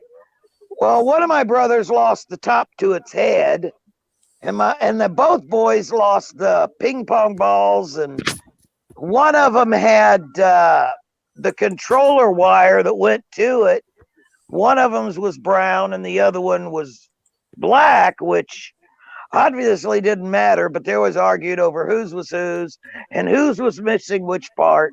And over the years, they lost both of them. Yeah, that sounds a little complicated. About as fancy as I got was the Rock'em Sock'em robots. Now that we didn't have those. My brothers wanted those, and they said, "You don't even take care of the Robot Commandos." So so that pretty much. And I don't remember. I think both of my brothers got. I'm trying to think how big they were. They were about the size, probably, of the original die-cast Matchbox cars. You know how they shrank them over the years? Yeah. But it wasn't made by Matchbox. I don't remember who it was made by, but it was the Batmobile. Corgi, maybe? Corgi was another company that made those metal. It was the Batmobile from the TV series. Mm-hmm. And it had Batman and Robin sitting in it, and you could take them out. Obviously, they were permanently in a seated position, so why the heck would you take them out? And it have another piece to lose. Thank you. Yeah. And in the front of it, at the top of the hood, you could push a button, and something would come out that was supposed to be like a chain slicer to slice their chains, and then it had little narrow plastic, I don't know, pellets or something. They were elongated. There were like missile tubes in the back. Yes. And you could push a button and it'd launch those. One brother lost both Batman and Robin. Oh, there's a surprise. And then the other one, Robin was missing, but Batman was still there. But both of them lost the missiles. Oh, there's a surprise. And one day I ran into it when my parents were at the one house that they moved out of while I was working at D-Max. It was on their dresser in there. And I don't know whatever happened to it, because whether it's missing the stuff or not, I just liked the car. I'm weird. It's a cool car. I was a fan of the original Batman and Robin. I'm not going to lie. That show was on, I believe it was on Saturday. And we had church choir on Saturday. And Mom and Dad would pick us up. And we wanted to hurry up and get home and watch Batman. Yep. And then Sunday, we'd have youth fellowship in the evening. And I wanted to hurry up and get home and see the monkeys. I liked the special guest villains and people who would pop in the windows. I'll tell you what, up the side of the building, and you never knew who was going to show up. Oh my God. It is unbelievable. Sammy Davis Jr. popped out one time. Who else was it? Zsa Zsa Gabor and oh yeah, really? Yeah, she was there.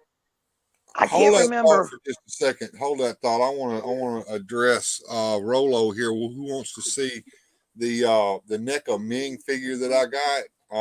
I just got up a minute ago to try to find it. Grindhead that one. This. It's the one that was on the card, the vintage card back that I got recently. Oh, okay. It's more like Grindhead Jim can attest this. My wife went through here like a hurricane the other day, and cleaned up in here, and got rid of a bunch of my cardboard and moved a bunch of things together, and I don't know where she put it. So I would show it off to you, but I don't know where it is right now. Rolo, it's like this one, but it's a little bit different colors. It's tan, kind of like the original Mattel figure was back when the show came out. Right, with a Filmation cartoon. Yeah, it has the Filmation cartoon colors too, but it's the same book. It's just a repaint. Anyway, right. The card back has that same kind of art. Thought, baby, I interrupted you because I wanted to address that. No, I just thought you'd get a kick out of. Yes, I do have toys. Oh, I think that's great. I think we all should have some toys, even as adults. There's nothing wrong, and sometimes the toys are more adult-oriented toys. I don't mean that in any kind of weird way. I'm just saying. Well, some of the toys some toys are made for adults, and some toys are not. And I know I just made that's a whole different conversation. It is. Lord, that's not where I was trying to go with that at all. I'm just saying that there are some things that we play with as adults, figures included. I mean, I think there's a Vampirella figure in particular that I'm thinking about, but it's not made. It's for right. Adults. Well, of course not. Right. I have a couple of guys I call my desk buddies, like old Captain Caveman here, and just things you bring up the nostalgia feel. A lot of the toys that we do collect as adults are not made for children. The NECA toys are definitely not made for the boinky boink play that children do, the smashing together. A lot of the toys that a lot of companies are coming out with, if you really stop and think about it, they're really not made to be toys. That is true. They're made to be display figurines. Because if you actually try to play with them, tear them up. As you so profoundly said, with one of a particular type that you had, if you move the arms too much, they'll fall apart. That's NECA, and then a lot of that has to do with the particular plastic that it's made out of. That's what I was coming with. Yeah. Grindhead Jim has a particular hatred of NECA as a result of that. I have a statue somebody gave me. I don't know who made it. Mm-hmm. I don't know why they gave it to me.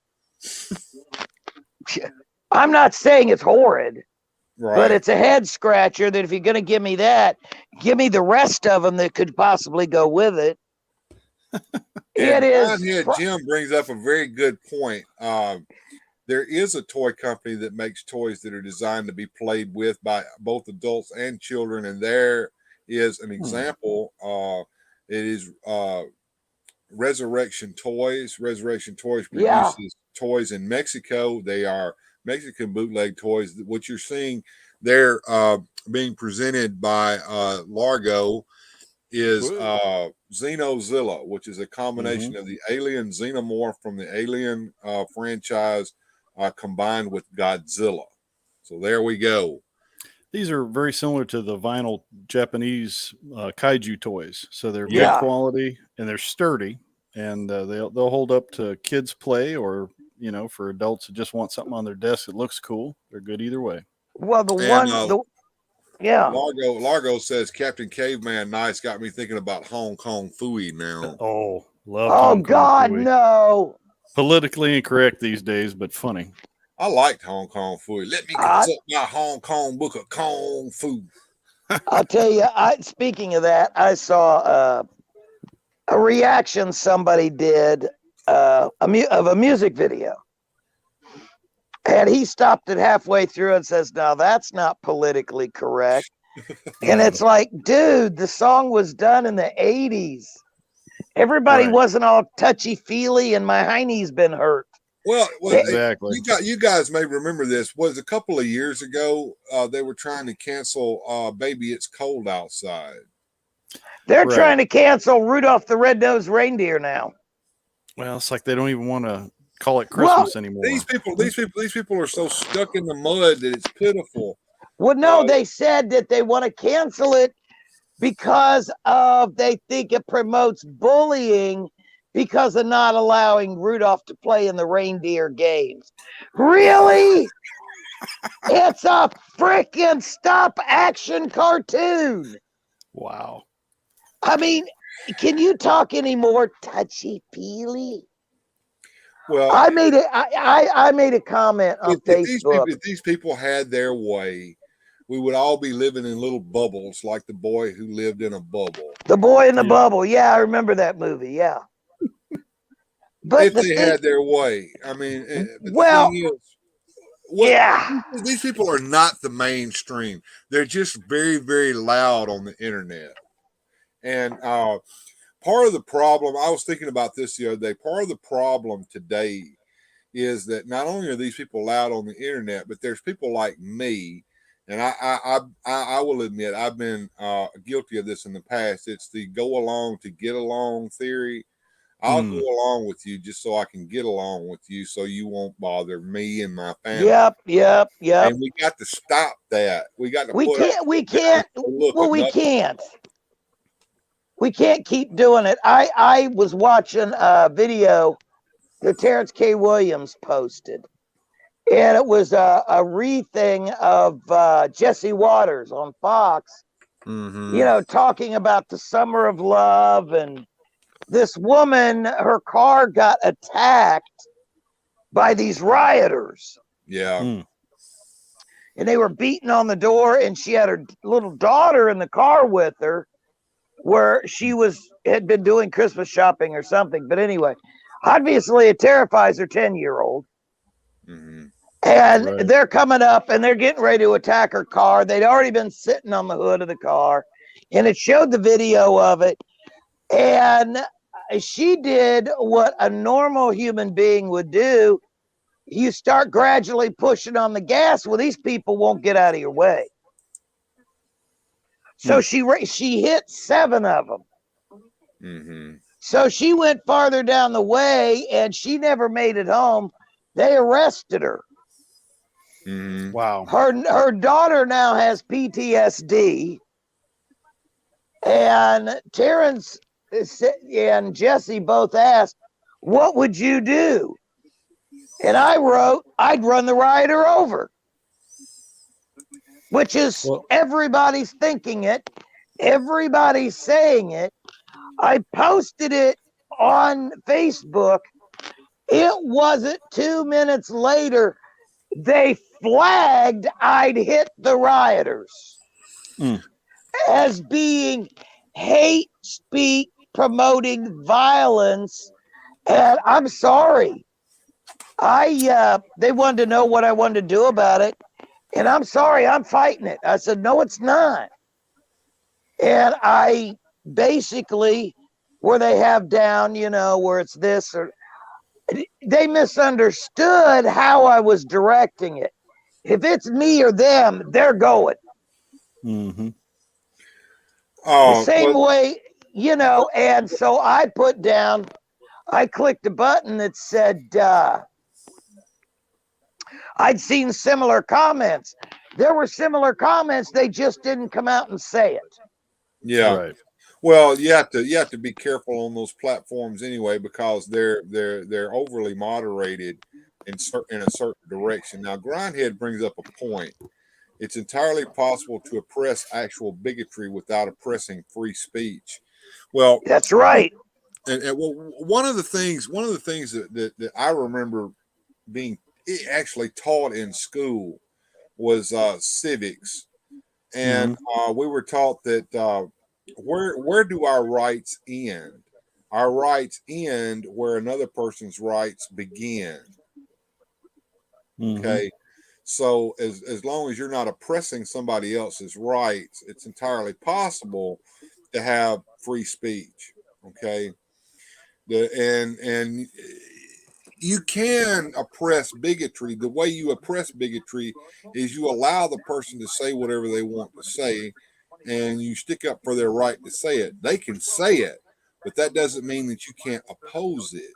In other words, you don't agree with that.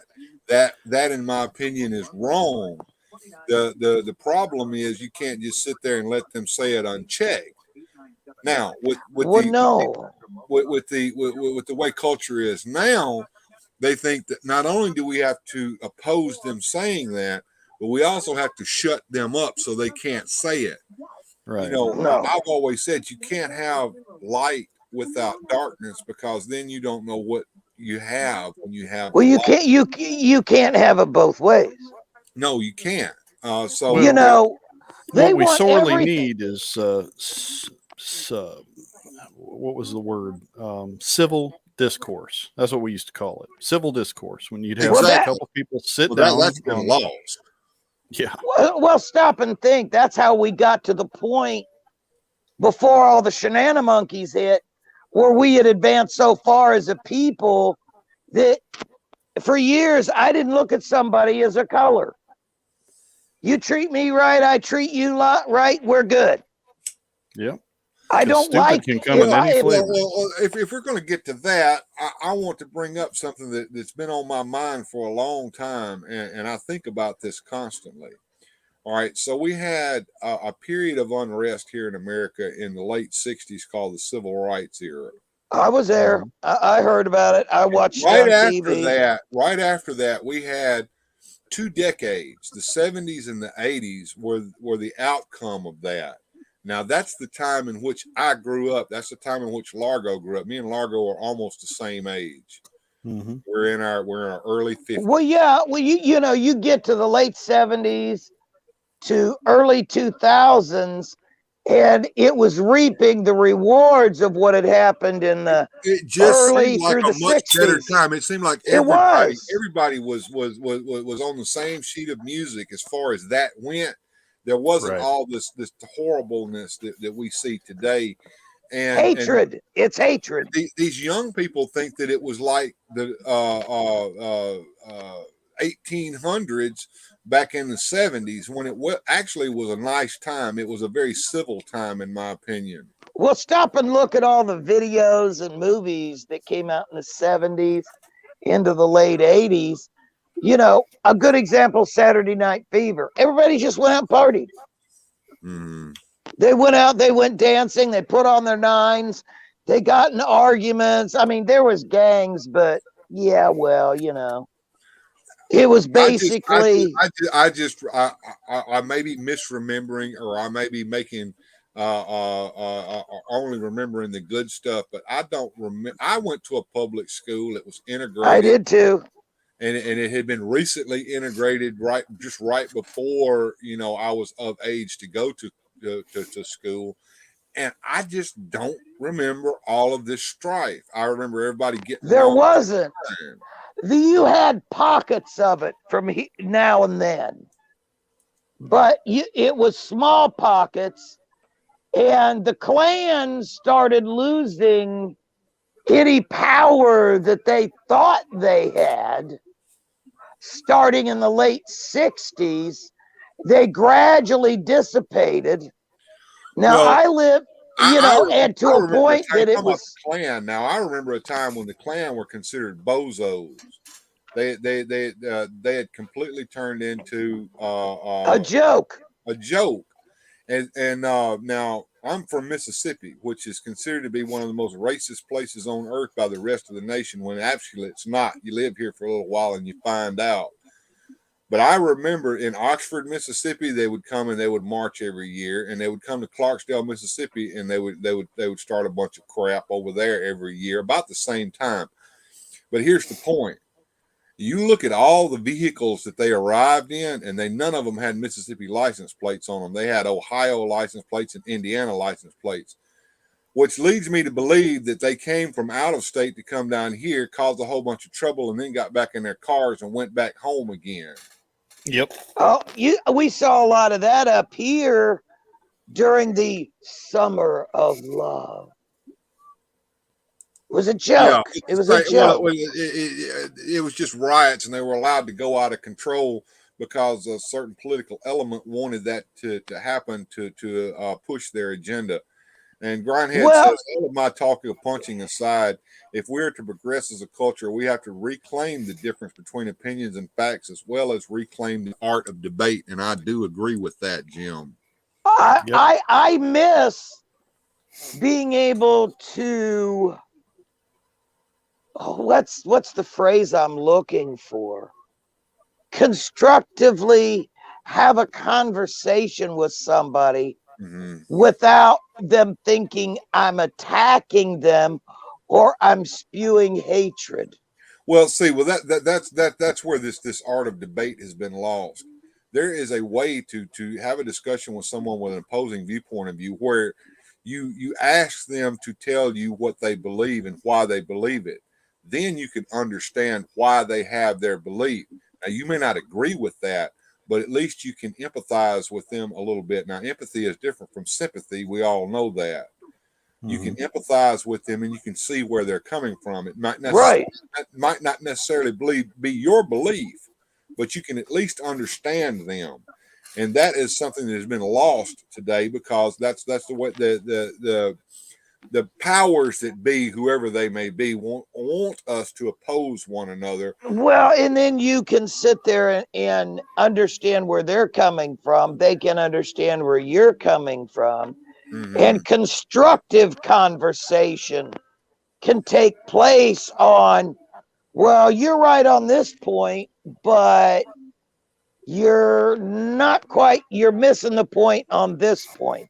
Right. And that's the thing. We live in a time where we have all this technology, like the three of us are sitting here having a conversation and we're, on different parts of the globe. But if you have some etiquette, like the old Robert's rules that we used to use for meetings, if you have the ability to speak eloquently enough to get your point across and you can listen as well as you can speak, there's no reason why we can't use a format like this to, open some minds instead of everybody just kind of getting in their own little clique. But, well, and that's the worst part of thing. Everybody. Well, what you end up with Twitter, which is a mutual admiration society, where everybody sits around and admiration society. Yeah, I've got a better terminology for it. I bet you do. I would imagine so. Do you want me to eloquently tell you? Okay. It is basically a mutual bullshit society. I agree with you. What it is they all sit around and they get high smelling their own farts, but they don't want anybody to come in with the air. Oh man, air out. You had to go there. Yeah. I don't get high on my farts. I run to the bathroom. Well, that's what most normal people do.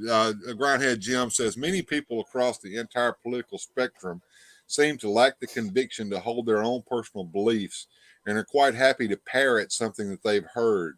And that is one of their greatest weaknesses. And that's true. A lot of these people, they don't have their own beliefs. They just parrot the party line, whatever that may be. Yep. Well, they're weak. Points. And that's kind of where I am with religion. It's like, if you believe something because you read it and you studied it and that's your belief, I will respect that. But if you're just parroting something you heard some guy in a pulpit that you don't know where he got it from, then why do you believe it? Just because somebody else said? Just because a guy wearing a robe went up there and told you so. Yeah. It's like, at least understand what you believe and be able to defend your belief. And then I can respect it. Well, the other thing is, the most powerful witness in the world is not what you say to other people. It's how you live your own life. That's the way I work. Okay. I don't necessarily come and jam what I believe down your throat, but I want you to watch the way I interact with other people. The way what's the Batman quote? It's not who I am, it's what I do that defines me. Exactly. So what is the old phrase? And we've heard this all of our lives, money talks and bullshit walks. So what you have to do is you have to live your life and let other people see the way that you live your life. And then they may think, now, my life sucks, but look at Bill over there. I would think he would think the same thing. He's got a hard job. He works all the time. He don't have a whole lot of money, but damn, he's happy. Why is he so damn happy? And why does it seem like that he's living the good life when he should be in the same boat I'm in? Well, I'll be more than happy to tell you if you ask me. Well, I'd imagine Paula has a little to do with it. She probably makes. Paula has a hell of a lot to do with it. I've often told my brothers in the MC there that I think Susudio had to leave the stream and come back. So I'm back. I dropped the phone, dear. Okay, all right. So you know how if you bump the screen, sometimes it goes wonky. I got you now. Susudio, I'm going to try. There, your ghost is gone. Okay, there was a ghost of you down there in the green room. I saw them. All right, so you're back. You're back, sweetheart. But I was just saying that the ghosts of Christmas past. Yeah. But Jim Largo brought up a good point. That goes back to the old WP squared. Wrong person, wrong place. Mm-hmm. But if you have the right person in your life, it can also have a whole lot to do with your happiness in that life. And if it weren't for my wife, I probably wouldn't be nearly as happy as I am now. I will admit that greatly. Well, he does come down here and clean my room sometimes and remove my cardboard. It's all coming from a good place, and it's that's from right. A good heart. And she's doing the right thing. And Masters Maniac Mexico says, "Together we shall triumph." Well, that brings up a good point. Where does that come from? One of our founding fathers, maybe you can tell me exactly who he was, said, I think it was Benjamin Franklin, we must all hang together, because if we don't, we will surely hang separately. Well, yeah. Might have been Patrick Henry, but somebody in the chat could correct me. Yeah, but I'm not sure.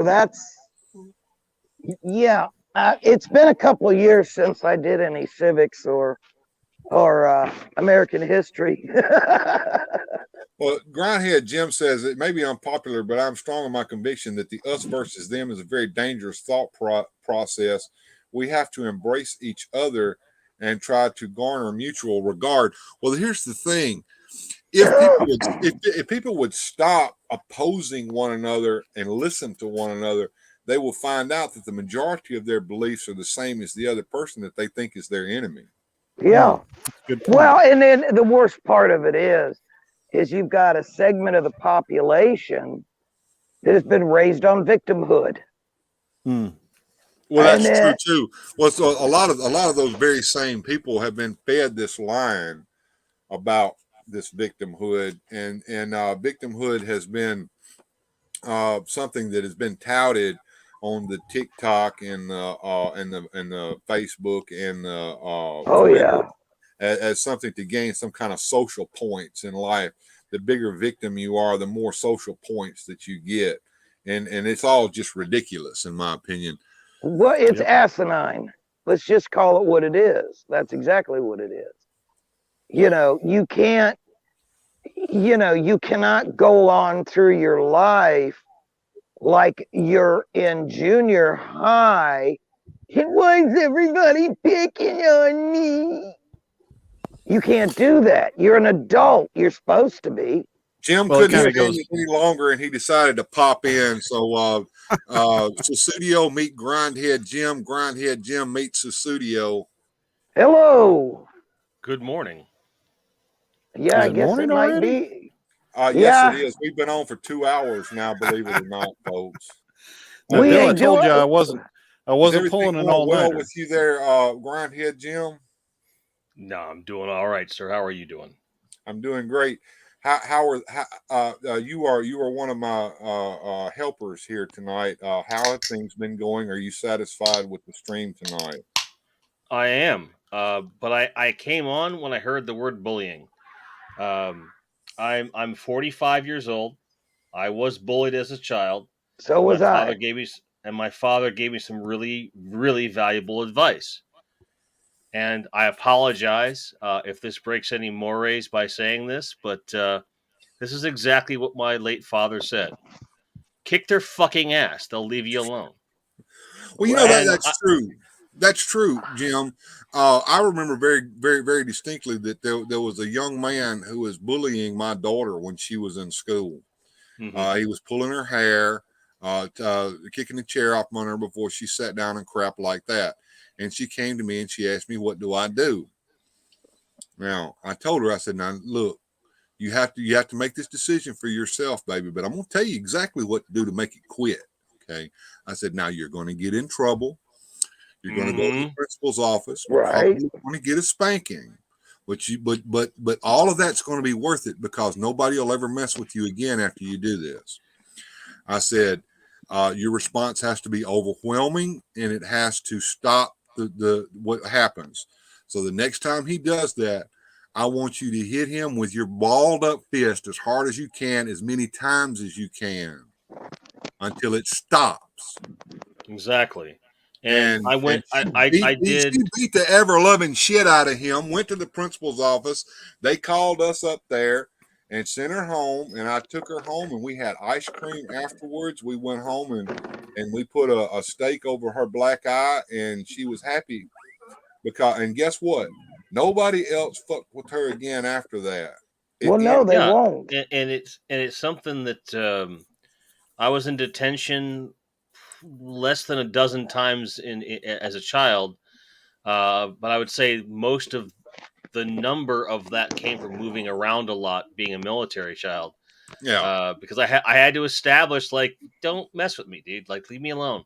Mm-hmm. And it progressed. Like, there was one time in 7th grade where I'd had enough, and I actually went so far as to put a combination lock on my knuckle. I'm like, come here. I'm like, if it's that big a deal to you, come here, boy. And I had to make a statement. It was never something I was happy with. I don't like using violence ever. I really hated it as a kid because it was like, I shouldn't have to do this. You should respect me enough. When I say stop, you should frickin' stop. They didn't do that. They're kids. They don't understand. So I had to take it to them. And when I did, it stopped. And the thing is, back then you could they take a moment to sit back and they go, when they get ready to mess with you again, they say, well, is it worth it? No, it's not, because he's going to fight back, and we don't want that. Yeah. We want somebody that's going to take it. And it used to be that the adults would hang back and let the kids sort it out on the school, in the playground or what have you. But now everything is... Yeah, they have stress cards in boot camp. I'm not even going to get into that. But, like, the whole thing, like, for me, it boils down to something very simple. In today's day and age, people would rather not stand up for themselves, but rather, like, just whine about it not being the way it should be. It's like, well, I understand where you're coming from, like, what your goal is. Nothing wrong with that. But just standing in place and stomping your feet and saying, like, that's not going to do anything. Give them a cry closet. Yeah. I mean, at the end of the day, but here's the thing. Someone comes out and says something that's super racist or sexist or whatever. yeah, they should be held to task, but that doesn't mean there's a few things that should never mean. One, being an asshole doesn't mean you should never be able to get a job. That's number one. So that simple rule right there, that's where my whole thing with cancel culture comes from. Like, there's no reason for it. I understand what they're trying to do, but life doesn't work that way. Human interaction doesn't work that way. And if roles were reversed, if on social media it was perceived that the people that have the oppressive bigotry, whatever, if they were canceling people that felt that people should be respected, like that would be a whole other thing. That's fascistic. But how is it possible that you cannot look in the mirror and see that you're doing the very thing you're scared of in the first place? Whereas if you just stuck your heels in the dirt, stand your ground, and ball up your fist and say, that wasn't cool, back off. If you can say that instead of saying, "Oh, well, you shouldn't have a job anymore. I'm offended. Like, whatever." Well, it again, is. we go back to the fact that life skills aren't being taught to these youngins. They're not No. taught at it's home, not. and they're They're not well, being taught skills at all. We're losing trades left and right. And everyone's being told to go to college and rack up these, multi-$100,000 college bills that aren't amounting to anything. They're not learning their skills, even in a white Right. collar environment. And we don't have Yeah. tradesmen and tradeswomen that know what the hell they're supposed to do. When You I know, was in high school, we had a shop class. I We fear had for the Zoomers when they finally get to the point where they have to run things. yeah. I So they we used to grew have up- all they kinds of grew up programs on- that were canceled. We used to have shop. Yeah. We had exactly. home ec, so you could learn to cook. These We kids had, grew up on sci-fi that taught them that robots were going to do everything by the time they got to adult age. Yeah, Sorry, I still there's no haven't gotten my flying flying car. Where's Well, my fucking flying car? We were supposed to have flying cars by the year 2000.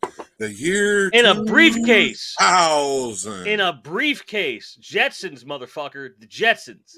And I don't But have my again- Jetsons, Right. If you don't teach kids skills that are going to help them in life, if you don't give them a sense of self-reliance, then what do you get? You get Right. where we are now. Well, And it's not good. the thing that I have a problem with is you've got all these state and government funded colleges where they get all this money from the government to teach kids what's going to make them productive and stick with criteria and a critique to expand their minds. And you've got all the touchy-feely purple and turquoise-haired Looney Tunes teaching classes. In the meantime, these colleges are being funded by the government, but yet you've got schools like Harvard and some of the bigger colleges that have all this money coming in from endowments from graduates. Alumni. And they're trying to keep a quote prestige up, but yet they keep compounding the cost of going to the school. There is no excuse, regardless of what the criteria is, or what your degree status, or what you're studying. There is no reason that it's costing $100,000 for someone to get a degree. I don't care if it's medical. I don't care if it's attorney. There is no excuse. We should not be doing loan forgiveness. They should have a board that checks on the college tuition fees and why it is so expensive. There should be somebody. I've been in the education industry the better part of the last 20 years. It's real simple. It's really simple. For-profit education should be abolished. You Well, charge and what it then you costs to give the education, and that's it. And there should be a regulatory committee to make sure they're actually doing that, and they're not charging like for those gold toilets and all that shit. well, That's and the then biggest another problem. thing, there's still nobody following up. I mean, a few years back. Now, see, I took college classes. Mm-hmm. Well, they weren't really college, but I had to get a student loan. But the thing is, there is a lot of predatory student loans. They are predatory. If Yeah. you gentlemen remember, what was that, 10 or 20 years ago? That big thing with Bernie Mac and Fannie Mae, Yep. Yeah. where they got their butts in trouble for predatory lending practices. But that Why was is fed. Why that happened? It was fed by the original. Because when the internet hit and it became a big thing, and there was private colleges, and I put that in big, heavy quotations, that were finding a new niche in education, which was for profit. For profit college was not a huge industry prior to the internet based stuff. Now, granted, Mm.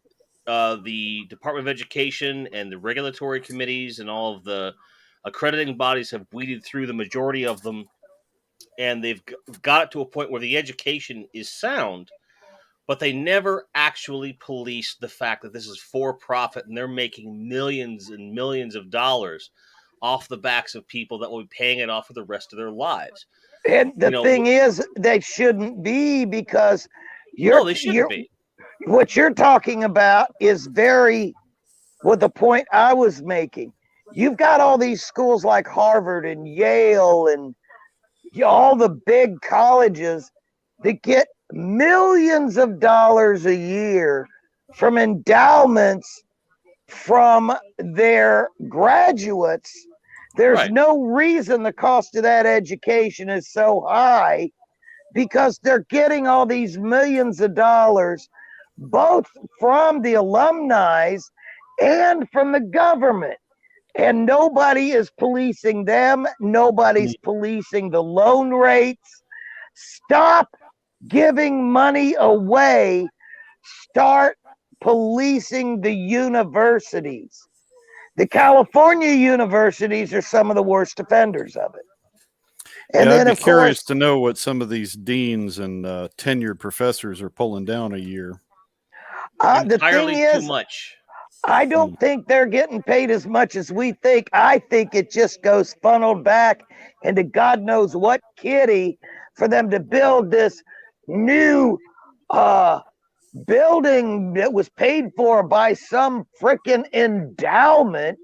And so, since they build a new building, well, by golly, tuition's got to go up, even though so and so paid for the building.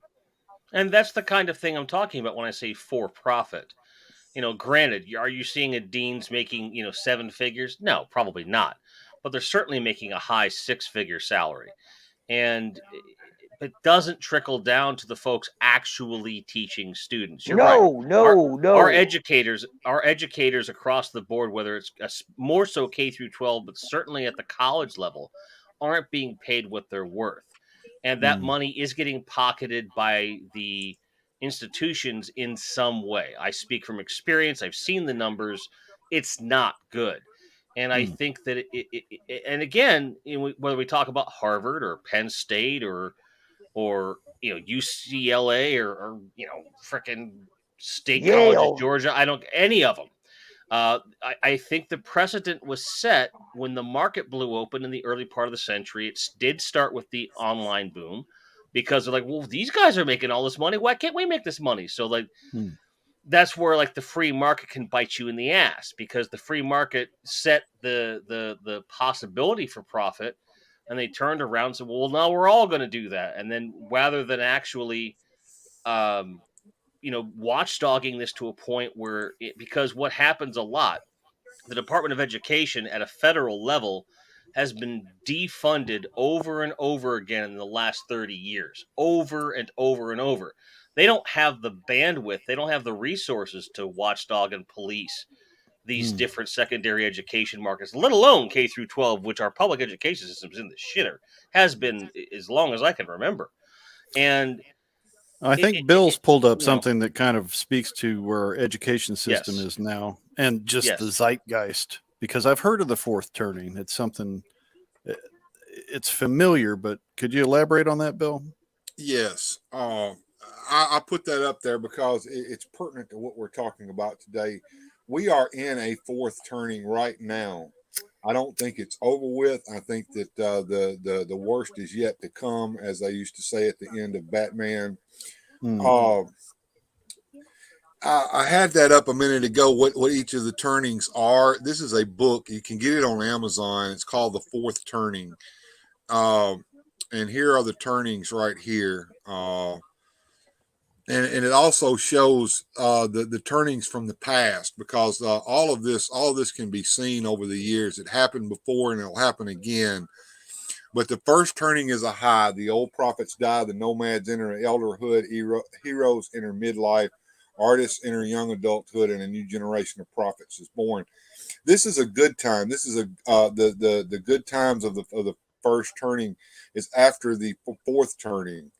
Our last first turning was post World War II, beginning. Now, is this speaking? Excuse me, Bill. This is speaking of culture as a whole on a global level, or as a country. It's global. It's global. Okay. All right. And of course you can read this all yourselves if you go. I'll post this real quick in the chat for those of you who are trying to follow along, and I'll paste that in there and post it, the link to the website for this book. The second turning, Zazel real quick. Zazel jumped in here. Hey, good Zazel, good to see you, man. If you want to come on, I'll contact you off the stream, because I'm not just letting anybody on the show tonight. The second turning is an awakening. The old nomads die. Heroes enter elderhood. Artists enter midlife. Prophets enter young adulthood. A new generation of child nomads is born. America's most recent awakening was the consciousness revolution, which spanned from campus to inner city revolts in the 1960s, blah, blah, blah. The third turning is an unraveling. Old heroes die, artists enter elderhood, prophets enter midlife, nomads enter young adulthood, and a new generation of child heroes is born. The most recent unraveling was the long boom in culture wars beginning in the early 80s and probably ending around 2008, according to this man. And then the fourth turning is a crisis. The old artists die, the prophets enter elderhood, and nomads enter midlife, and heroes enter young adulthood. A new generation of child artists is born. This is an era in which America's institutional life is torn down and rebuilt from the ground up. America's most recent fourth turning began with the stock market crash in 1929 and climaxed with World War II. Okay. These turnings, like I said, they happen over a period of time. And if you go back in time, you can see each of the turnings when they happened.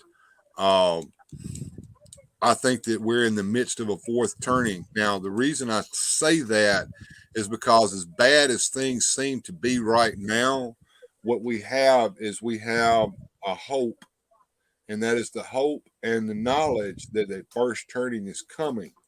So all we have to do, and I know my stream is starting to get kind of wonky here, so I need to close this down. So I'm going to stop sharing that and bring us back to this point here.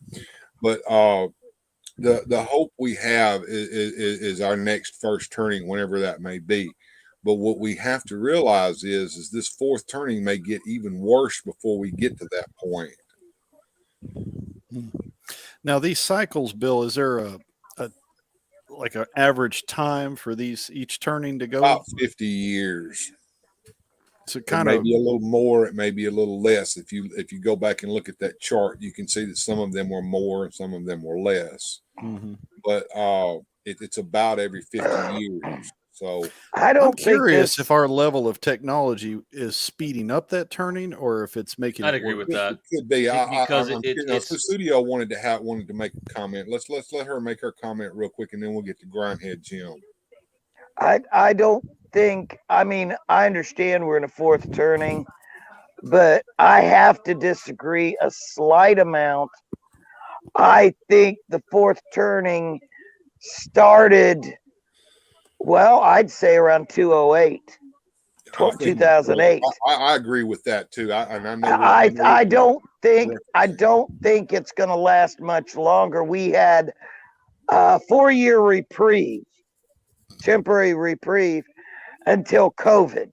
Mm-hmm. And then we went back to business as usual from the previous, if you get where I'm coming from. Yeah. And to me, there was a remark made a couple times, and when I think about it, it makes my skin crawl. It started during pre-2020 election. The first remark was when they were asking Biden if he thought he was going to win, and he said he has no doubt we have the best, how was it, election fraud system in place. So never tell senile people what's actually going on. And then the second remark was made by Obama, where they asked him, does he regret his inability to have a third term? And he said, well, he wouldn't technically want a third term. He'd want to carry on an administration from his basement in his sweatpants through someone wearing an earphone and them telling him what to do. Mm-hmm. So I don't think that the stage we're in right now is going to last more than, say, 3 more years tops. Yeah. Simply because what is earmarked into causing what we're going through, part of it has been gotten rid of, which is our ability to put evil in check by making someone accountable, by Congress having a little bit of a revamp. Plus, you've got, as Salty Cracker calls it, you've got normies waking up. Mm-hmm. And people are starting to reevaluate. Okay, well, let me stop you right there, and let's see what Grindhead Jim wanted to say on this subject. Well, when it comes to cultural change, I think it's constant, and I do think that what Largo was saying with regards to technology, it speeds up the flow of information, misinformation, and everything in between. And I think what happens a lot, and this has always been the case, but it's just as a much faster pace now that everyone, quote, has a voice, unquote, that anyone who thinks anything from I'm going to have a grapefruit for breakfast to this political person is a fraud or whatever, it doesn't matter what you're saying, you could be anything. It's out there. And again, I want to call attention to the fact that opinion and fact, the line has been blurred to the point where debate is lost. I do have the quote up in front of me. Not that I'm making any kind of debate or argument about it, but I want to bring up the exact quote so that everything is in context here. So, per Deadline.com's article regarding the quip, Obama said, I used to say if I could make an arrangement where I had a stand-in or a front man or a front woman and they had an earpiece in and I was just in my basement in my sweats looking through this stuff, I could sort of deliver the lines while someone was doing all the talking and ceremony. I'd be fine with that because I found the work fascinating. Which, to me, is a really fancy way of saying I'd rather be an advisor and have someone else do all the pomp and circumstance. I'm not going to say anything regarding Obama himself, but I will say that's the equivalent of someone writing an album and having someone else go in and record it. I kind of get what he's probably trying to say, but I think that is what it is. I do not think it's about particular presidencies or very specific things that have occurred over the last 10 to 12 years. I think it boils down to the way, as a society, we gather information, disseminate our opinions, and have discourse. Because I don't care what end of the political spectrum you're on. If you look at the last 10 years, last 10, 15, 20 years, there's always been a large number of people that have been unhappy. And I think if we collectively got our shit together and put our foot in the dirt and said, we're sick of the lip service. Let's talk about issues and actually come to some sort of a compromise. The art of compromise has been completely lost. The art of debate has been completely lost. Everyone wants to be right all the time and wants everyone else that doesn't feel that way to be wrong. And that, to me, is the biggest failing of society, no matter what part of the political spectrum you fall on. Republicans want to be right. Democrats want to be right. Libertarians want to be right. And everyone caught in the middle or the sides or somewhere in between, everyone wants to be right about whatever the hell they're thinking and don't want to listen to anybody else. And I'm fucking sick of it. I'm tired Well, of if it. loving you is wrong, I don't want to be right. I know that's right. I think big facts. One Jim, thing what I wanted to ask ahead, Brian here, Jim, real quick. I don't know if you had a chance to see some of the information that I had on the screen about this fourth turning, and I don't know if you've had a chance to digest any of that or not. A little bit. I wanted to get your thoughts on that if you have any. Excuse me, just for 1 minute. Yes, sure. I am going to have to leave the room. I have a battery on this phone that says 3. Okay. Well, if you don't mind, I'll just go ahead and take you off for right now. But if you get your phone charged back up, you know how to get back on, baby. Okay. All right. But it's been a pleasure, gentlemen. Good to meet you, Mr. Jim. Likewise. And by the way, if you're wondering about the crazy design on the hat, it is a frowning, angry snowman. Okay. All right. Well, you charge your phone up, and if we're still on and you want to come back on, you know how to do it, hon. Okay. Well, bless your hearts, gentlemen. You have a great week if I don't make it back. Okay. But bless your hearts. Enjoy your time. And I enjoyed being on. And don't let anybody else see who I am. Okay. All right. Thank you, Cecilia. Take care. Good night, guys. Bye-bye. Good night. Cheers. All right, so back to the fourth turning, Jim. I was waiting your response to that. Well, I do think that culturally things happen in cycles. I think everything in life, you can trace it back. It's always a cycle. And while I do think there's some acceleration from technology and accessibility to opinions and facts and everything in between, so I think we're seeing some of the cycles accelerate to a degree. But we're also seeing a lot of the cycles slowing as well, because people become entrenched in what they think are ideals or what they think are absolutes. It's just a different way of saying what I've been saying all night. Absolutism is the death of discussion. Mm-hmm. And it's something that I've always felt a big problem with, going as far back as soon as I had my first political thoughts in the late 80s, where I started to say, okay, some of the stuff that I've been hearing over time, like I would recognize like little tiny quips that members of my family would make when we were together for the holidays, and maybe they'd see a black person on the screen and make some really inane comment, oh, you see a lot of blacks on TV now. I'm like, yes, so what? I see a lot of white people in this room. Like, what, am I going to make some kind of a dissertation about that? Like, come on. Like, it's just a person, and I'm not trying to make everything that I'm saying right now about race or anything else, but it's just an example of people saying, that's different. I'm not used to that. I'm uncomfortable. And they couldn't articulate that they're uncomfortable, nor were they willing to have a discussion about why they were uncomfortable, or willing to have any kind of an exploration as to how to get them to a place where it became, some level of understanding about things. That's how change happens. We look at us 100 years ago versus now, 50 years ago versus now, 20, 30 years ago versus now.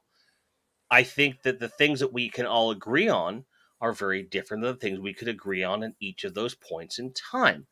And it does kind of tie into what you're talking about with the turnings. When we talk about like the old artist style, like this something that's been happening a lot for our generation over the last 10 years or so, where the people that inspired us to think beyond the basics, they're going away. So our inspiration is dying. And I think that if we lose the passions that we have and the things that made us think beyond just, again, got to go to work, got to eat, got to sleep, this and that, like that's the kind of stuff that keeps a society going. And that's why when you look at toy collectors or game collectors or film collectors, and people discuss all of these different pop cultural things that seems so trivial on its surface, you have to understand why these things inspire us to begin with. And it isn't about the item or the pursuit.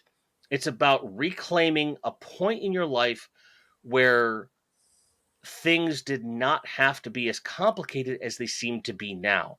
And I think it's very dismissive to say that, oh, well, you grew up. No, that's not it. The fact is there's some basic humanity in looking at life and saying we're all the same, even if we have different backgrounds, different beliefs, different goals, different passions, but we're all human.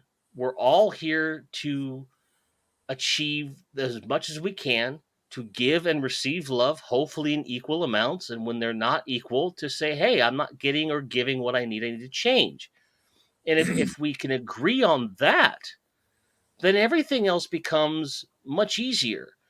Too much in the last 30 years in particular, we have found reasons to divide ourselves. We have found reasons to silo ourselves from each other. And what we are left with is a bunch of very, very scared, emotionally and politically immature people that do not want to understand each other. And that is the death of our humanity, in my personal opinion. Yeah. And we've definitely seen a degradation in our leadership. I mean, there used to be something we would call statecraft, whether you were a president or a prime minister or what have you. There's decorum. There was something that said, I represent the country. I'm representing the ideal of what we believe in or should. And do our leaders today reflect that? I mean, you look back at, No. when you look at America, you think of people who had great statecraft, people who were good leaders, whether it was Republican or Democrat. Leaders from yesteryear had love for their country, respect for the flag, a desire to see the country move forward in some manner. And it wasn't so Exactly. much about, my little group or this little group. Hey, what's happening? So, but you get the idea. And yeah, the other side of this is like you say, the cultural touchstones, the music, the heroes that we see in our books and in our cinema. Why is it that certain heroes and characters that have valor are being ridiculed? I think if you look at, and again, this might be controversial in the current context, but I do think the last person that was in a true state, in a position to be regarded as a true leader, that person I think was JFK. I didn't agree with everything the guy was about, but generally speaking, the guy meant well, was trying hard to unite us and push us forward. Even if you didn't agree with all of his policies, the heart of what he was trying to do was right. And someone offed him for it. I'm not going to get into who I think did Right. it, but that was the last one. But the he thing was is, good at unifying the nation. Reagan, yes, to and a lesser degree, also had that ability to try and at least reach across the aisle and bring people together on some ideas. right, and his death didn't necessarily polarize the nation, but it froze us in terms Yeah. of progress or desire to progress because it was a clear message being sent by whoever pulled that trigger. And I don't give a fuck who it was. I don't care. It Right. doesn't matter. The point being that his death and the confusion and the fear that surrounded his death, and certainly with Martin Luther King as well, who I would put in the exact same pantheon as someone who really was trying to do right by people, regardless of who they were. When you have those two titans fall, again, regardless of how you feel about their policy decisions, who they were as human beings really spoke to where we should be as people moving forward. Because even if you don't agree with me, or any person, the idea that a person can be peaceful and open and express ideas for the sake of all people, not just who agrees with them, that was the last bastion of that, in my opinion.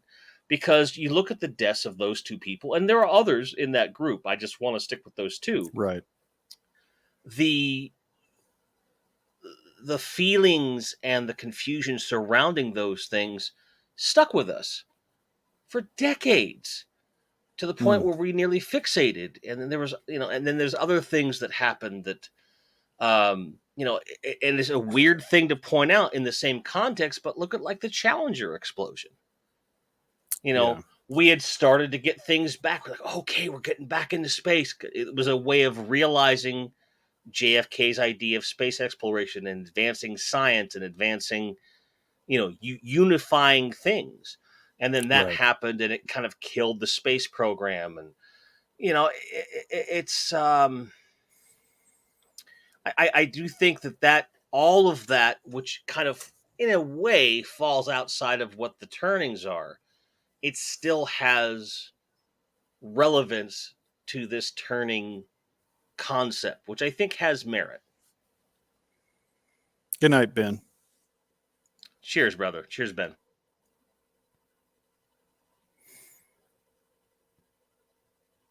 But yeah, I agree, Jim. There's a lot of little things that are like dominoes falling. Great leaders, people who could inspire a nation or large portions of a nation. We don't see those kind of leaders today in that capacity, and I don't understand why, with all the technology we have that gives us the ability to communicate better than ever at any time in history, we can't talk to one another. I think it boils down to something very simple. I think that when those things happened, there was a big gap or a crater, a hole that needed to be filled. And what it got filled with was a lot of systemic control from whatever direction you want to place it in. Let's put systems in place so that, and maybe, again, I'm saying this as a maybe the people that were trying to put those systems in place were coming from a place of wanting to do good, from the standpoint of we cannot afford to lose people of that ilk again. Let's try to spread the wealth. Maybe that was where it started from. It's not where we are now. And over the last, 60 years plus, it's gotten to a place where it's a cliched thing to say, but the people in power tend to make it easier on themselves by identifying in very small footprints of ideology, rather than actually debating every issue on its own fact. Because it's easier to get votes when you just say, I'm this.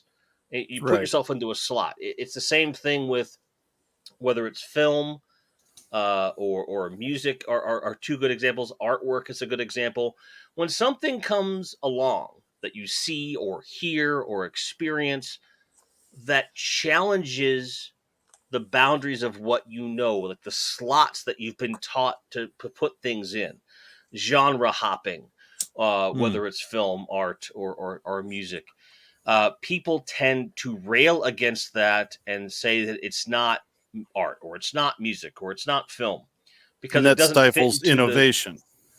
And the exact same thing happens with ideology, with philosophy, with politics, with religion, and everything in between that informs the most spiritual parts of our human existence. That is what I think has happened in the last 60 years. Those are the wounds I think we need to heal the most. This idea that you cannot put everything into a tight little bubble. You cannot put things into a slot. You cannot structure things so much that you stifle the creativity and the growth and the progression of thought. When you try to stifle thought, that's how you stifle the human condition, and that's how we get to where we are. No matter how you feel about where we are, that's how we're here, in my opinion. Well, it's like Grandpappy used to say, you got to stand for something or you'll fall for anything. I mean, have some sort of conviction, believe something, whatever it is, but believe it and believe it strongly and defend that belief. And maybe that's a good foundation to start from. I agree with that. And I do feel that should come from an informed place. Yes. And I agree. in the days of technology where people they'll see one thing, they'll retweet it, they'll hashtag it, it's whatever. And at the end of the day, if you really corner that person and have a frank, open, empathetic conversation with them, you'll find they bend on more than they don't. And that doesn't mean that they're weak. It means that they're not strong enough to put their pole on the ground on the things they really believe. It's easier for them to fit into the slot and to parrot the things that they've been told, that they've been heard, their friends and their family say. Again, this is regardless of political affiliation. This is regardless of belief. This is regardless of what albums you like. This is regardless of what art you like. It's true about everything. It's very in vogue to hate certain kinds of film and certain kinds of art, certain kinds of. There's an absolute need for leaders. For just a moment, if you don't mind. I know I was talking with Derek Cuda just a minute ago, and he may show up, so I'll just let y'all know that. But to get to the point that you guys are talking about, to get an informed opinion in today's world is easier than it's ever been in life. But however, to get that informed opinion, you can't go to one source. Nope. We all know that there are plenty of sites out there on the internet that's filled with BS. And one of them is Wikipedia. I know that we all go to Wikipedia all the time to find out information, but what you have to understand is that's not necessarily information that's coming from an expert. That information can come from anybody that's got the ability to edit a Wikipedia article. Well, as our physician friend Rolo would tell you, you always get a second opinion. Sometimes exactly. And I had to skim 5 different articles before I found a quote that actually sounded like it was the full quote for Obama, just to cite that. That's the other thing. Anybody can put up a website. There's a place out there called Neo Cities where you can put up a website in 5 minutes for free and put anything you want to on it, and it's not going to be censored by anybody. So the ability to put information out there is greater than it ever has been before, but the ability to put lies out there is greater than it's ever been before as well. And it's up to the individual to determine to themselves what's the truth and what's not. Well, again, it's another lost art. Now, the other thing we have to remember, we can't believe that lie that we've been told that whatever truth that you believe is the truth for you. Because if I believe that the elephant in the room can't sit on me and crush me, doesn't mean that if he sits on me, I won't be crushed. Well, because the key word, Bill, is discernment. How do you learn discernment? Whether you are a leader, understanding where you can compromise and where you need to, dig your heels in, that's discernment. And well, a lot of that happens with experience in life. Sure. And a lot of the people who are the loudest on the internet are some of the youngest people who have no experience in life yet. Life hasn't given them that punch in the jaw that wakes you up. And when it does, that's why I am a proponent. I am a definite proponent of at least a minimum 2-year mandatory military experience for young people. I agree, because right out of high school. It grows you up. Well, if nothing else, it exposes you to other cultures, because the military is a melting pot. You get people from every walk of life, and not only are you getting discipline and being instilled with a sense of self-worth and the idea of working in a team and being part of something larger than yourself, you get to understand that people, whether they're black, yellow, polka dot, or green, they are people and they come from a different experience. And I learned a lot about understanding and respecting other cultures from being in and around the military. If I had stayed in Tennessee, I'd have been just another redneck with, some very racist thoughts, and I would have stayed there. I wouldn't have grown. Now I'm going to get off subject for a minute now. There's a difference between a racist and a bigot and a redneck. My neck is about as red as they get. I love rednecks. I just don't like racist rednecks. That's all there is to it. That's the point I'm getting at. Just because someone is from the South, or that they have a twang in their voice when they talk, or that they like to eat turnip greens and pinto beans, which I do, doesn't make them an idiot. No. By the way, we do wear shoes here in Mississippi, and I can count to 20 without taking my shoes off. It goes further than that. I'm a Yankee through and through, and I grew up around a lot of rednecks. I grew up around a lot of blue collar, steel worker, railroad workers. Sure. And, they were working in factories, they were working in labor and trades, but they were not exposed to culture. And some of them were military veterans, some were not. But again, it gets to that point where if you never go outside of a specific group of people you're talking to, it's an echo chamber for any belief system. That brings up a point I wanted to talk about earlier, but I didn't find the right place to bring this up. And it's an idea that I have studied over the years. It's called modern tribalism. Have you heard of that term before, Jim? Yeah. Jim just killed his mic. Well, because all I had to say was "fuck yeah." Oh, okay. All right. Modern tribalism, for those of you who may still be listening, and there's 7 of you in there as far as this thing says, but I know it lies, is the idea that people tend to gravitate into the groups that are like themselves. It's one of the reasons why I joined a motorcycle club. That's a modern tribe, if you will. A fraternity. Pretty much. But people tend to gravitate towards those that are more like themselves. Does that mean that they're racist or that they're bigoted towards others? No. It doesn't have to be. It's a narrow lane of perception, which is all of this is, because facts are undeniable, but perception of those facts are what form opinions. That's where debate comes in. Now, this is not to toot my own horn, beep beep, but I have been told on multiple occasions that when I had a peer group that when I have a place that is large enough to do it, I tend to gather people often. And I try to gather all the people that I have something in common with. And I very seldom have everything in common with any one person anywhere in the group. It's all like, this person likes this person likes that, And I want to bring everyone together and just say, hey, and not necessarily to be the center of attention, but I'm the one person that everyone in the room has something in common with. And I just like, all right, now go. Like, I love that. I try to do that on my YouTube channel. I try to do that in day-to-day life. I try to do that with work. I try to do it in every single thing. I've always tried to do that. And the first time I experienced this was in the 5th grade.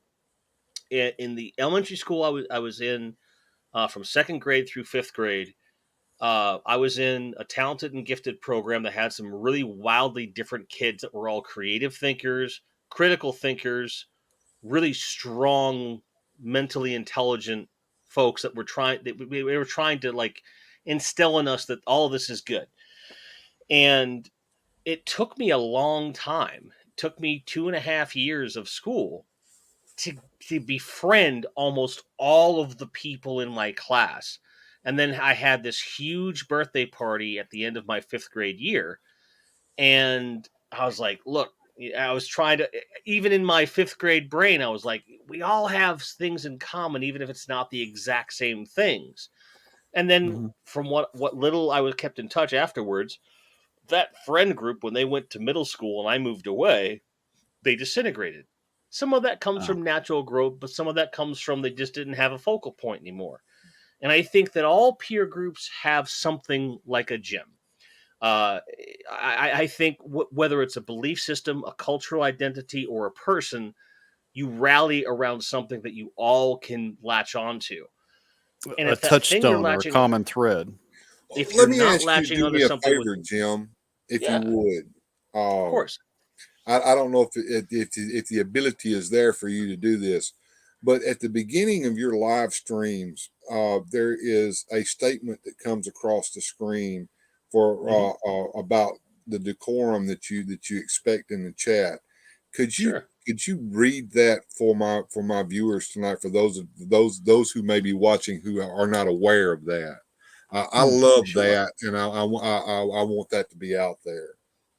Yeah, let me. I can actually pull it up right now, and actually, I'll just play all the text here as soon as it comes across the screen. I just gotta pause it here if I can. Sure. Okay. Here we go. I'm gonna wait for the text to pop up.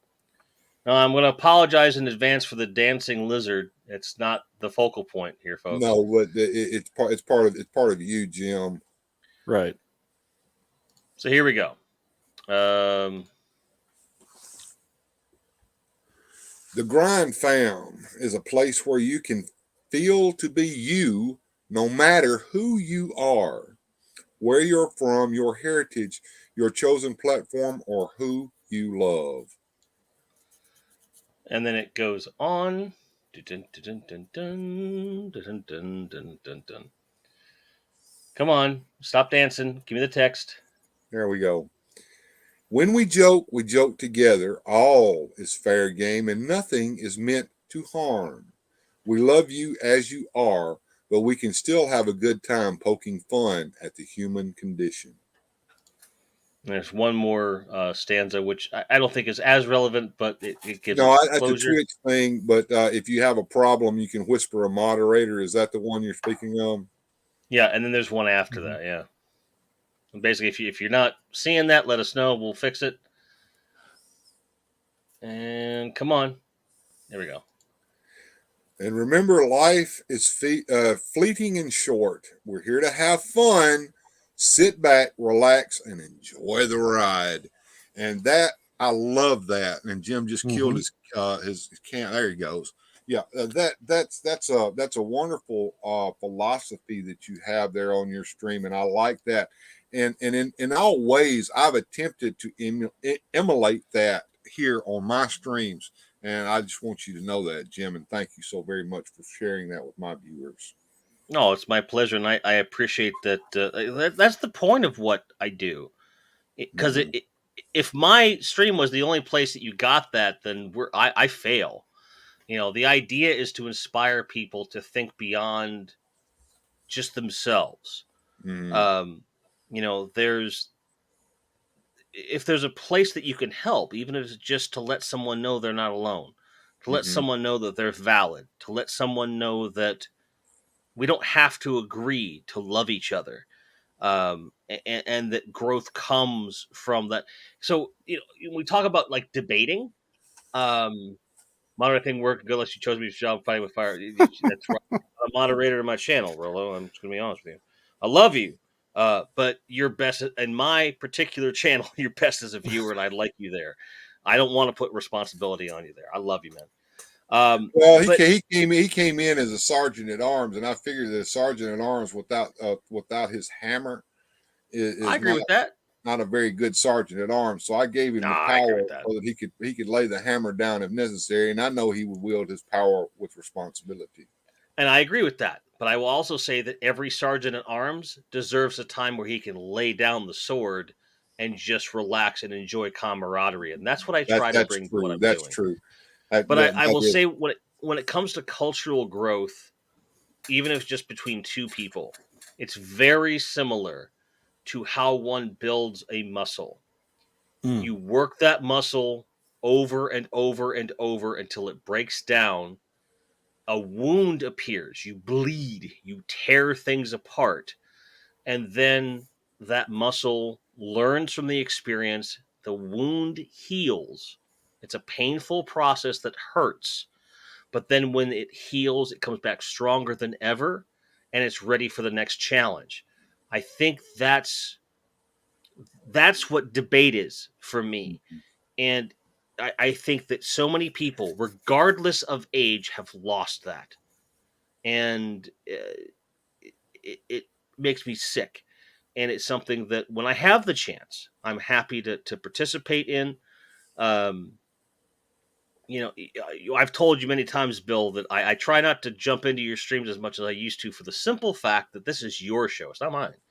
And um, but when I have the chance to say, "Hey, you know what? There's this thing," Well, I like to do that. the thing is, Jim, what I want you to understand, I know that you don't want to take over my show. I get that. However, especially in a format like this, I can't just sit and monologue. That's not entertaining. And I know that you tend to work alone on your shows, and I respect that, and I understand that, and I can. But I tend to work best when I have people around me to talk to. Mm-hmm. And it works a lot better, as Largo says. He can talk faster than he can type, Yeah.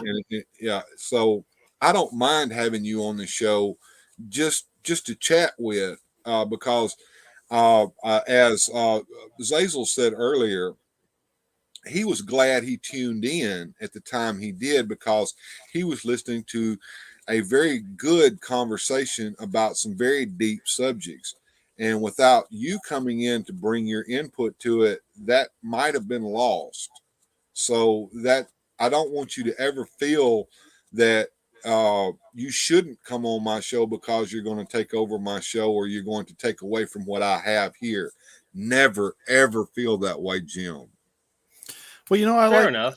with what Grindhead has there. It's almost what we would call a mission statement. It's well thought out. It's something that I think a lot of channels would benefit, whether you post it or not.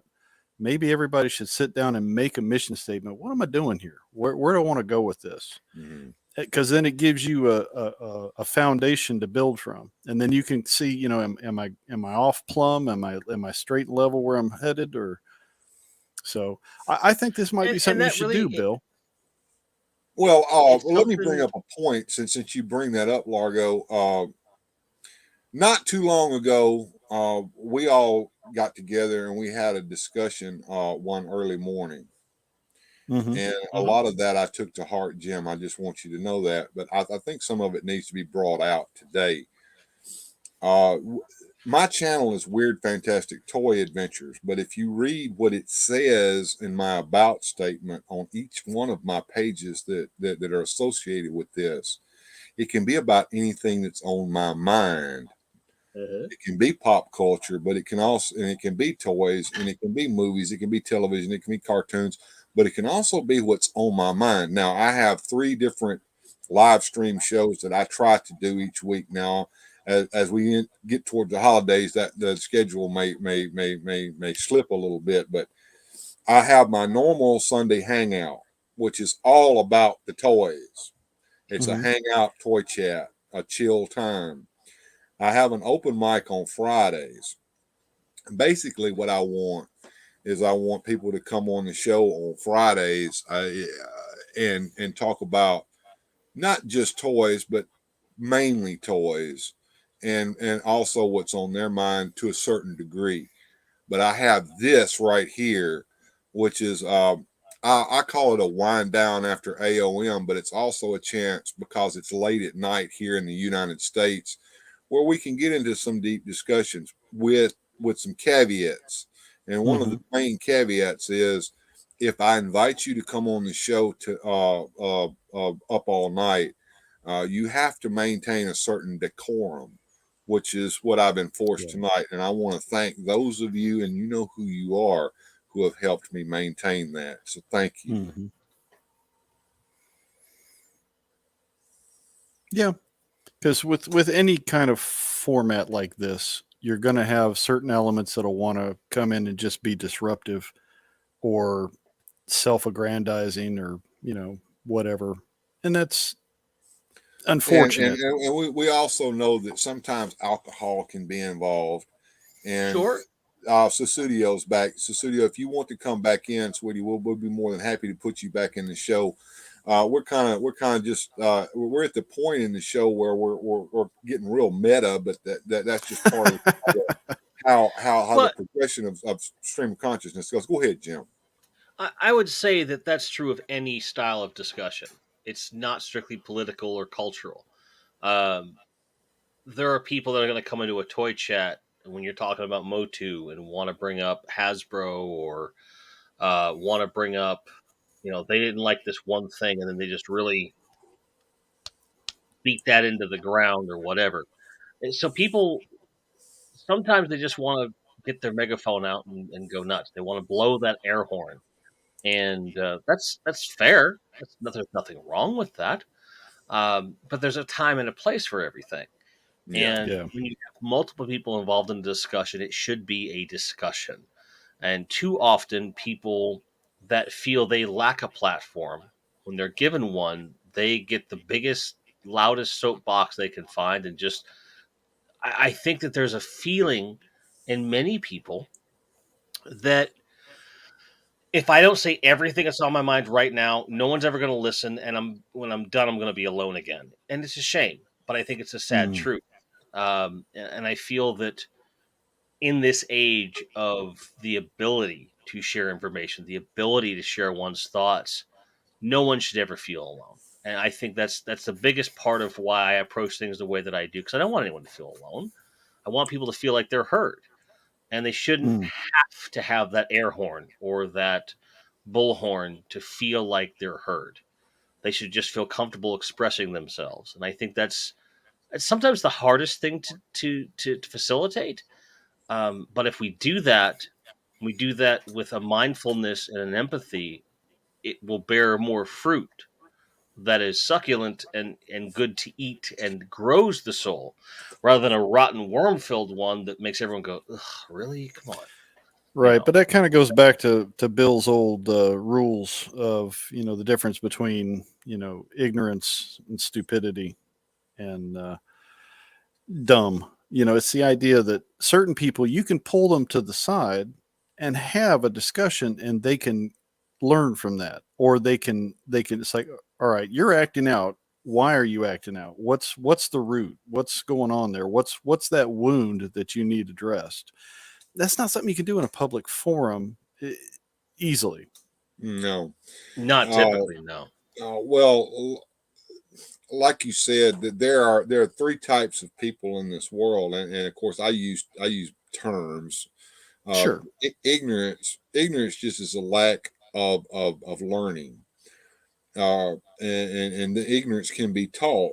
And once it's taught, it's not ignorant anymore. Ignorant doesn't mean you're dumb. It just means you don't understand what's going on, or you need that teaching. And an ignorant person can be taught if they're willing. Now, a dumb person, on the other hand, is a person who's incapable of learning. And those people are to be pitied because they don't have the ability to learn. Okay, I've got two Susudios down here, and I don't know which one of them to add to the stream. Pick the purdy one. Well, they don't have the camera on. Susudio, do you hear us? Hello. Okay, I think she's trying to come on, but she can't. Susudio, I'm going to remove this because I removed the ghost. The ghost just left. Okay, she's having trouble coming on, but I'll continue my thought. Dumb people, they can't learn. There's some mental incapacity there that blocks them from being able to learn. Like I said, those are to be pitied.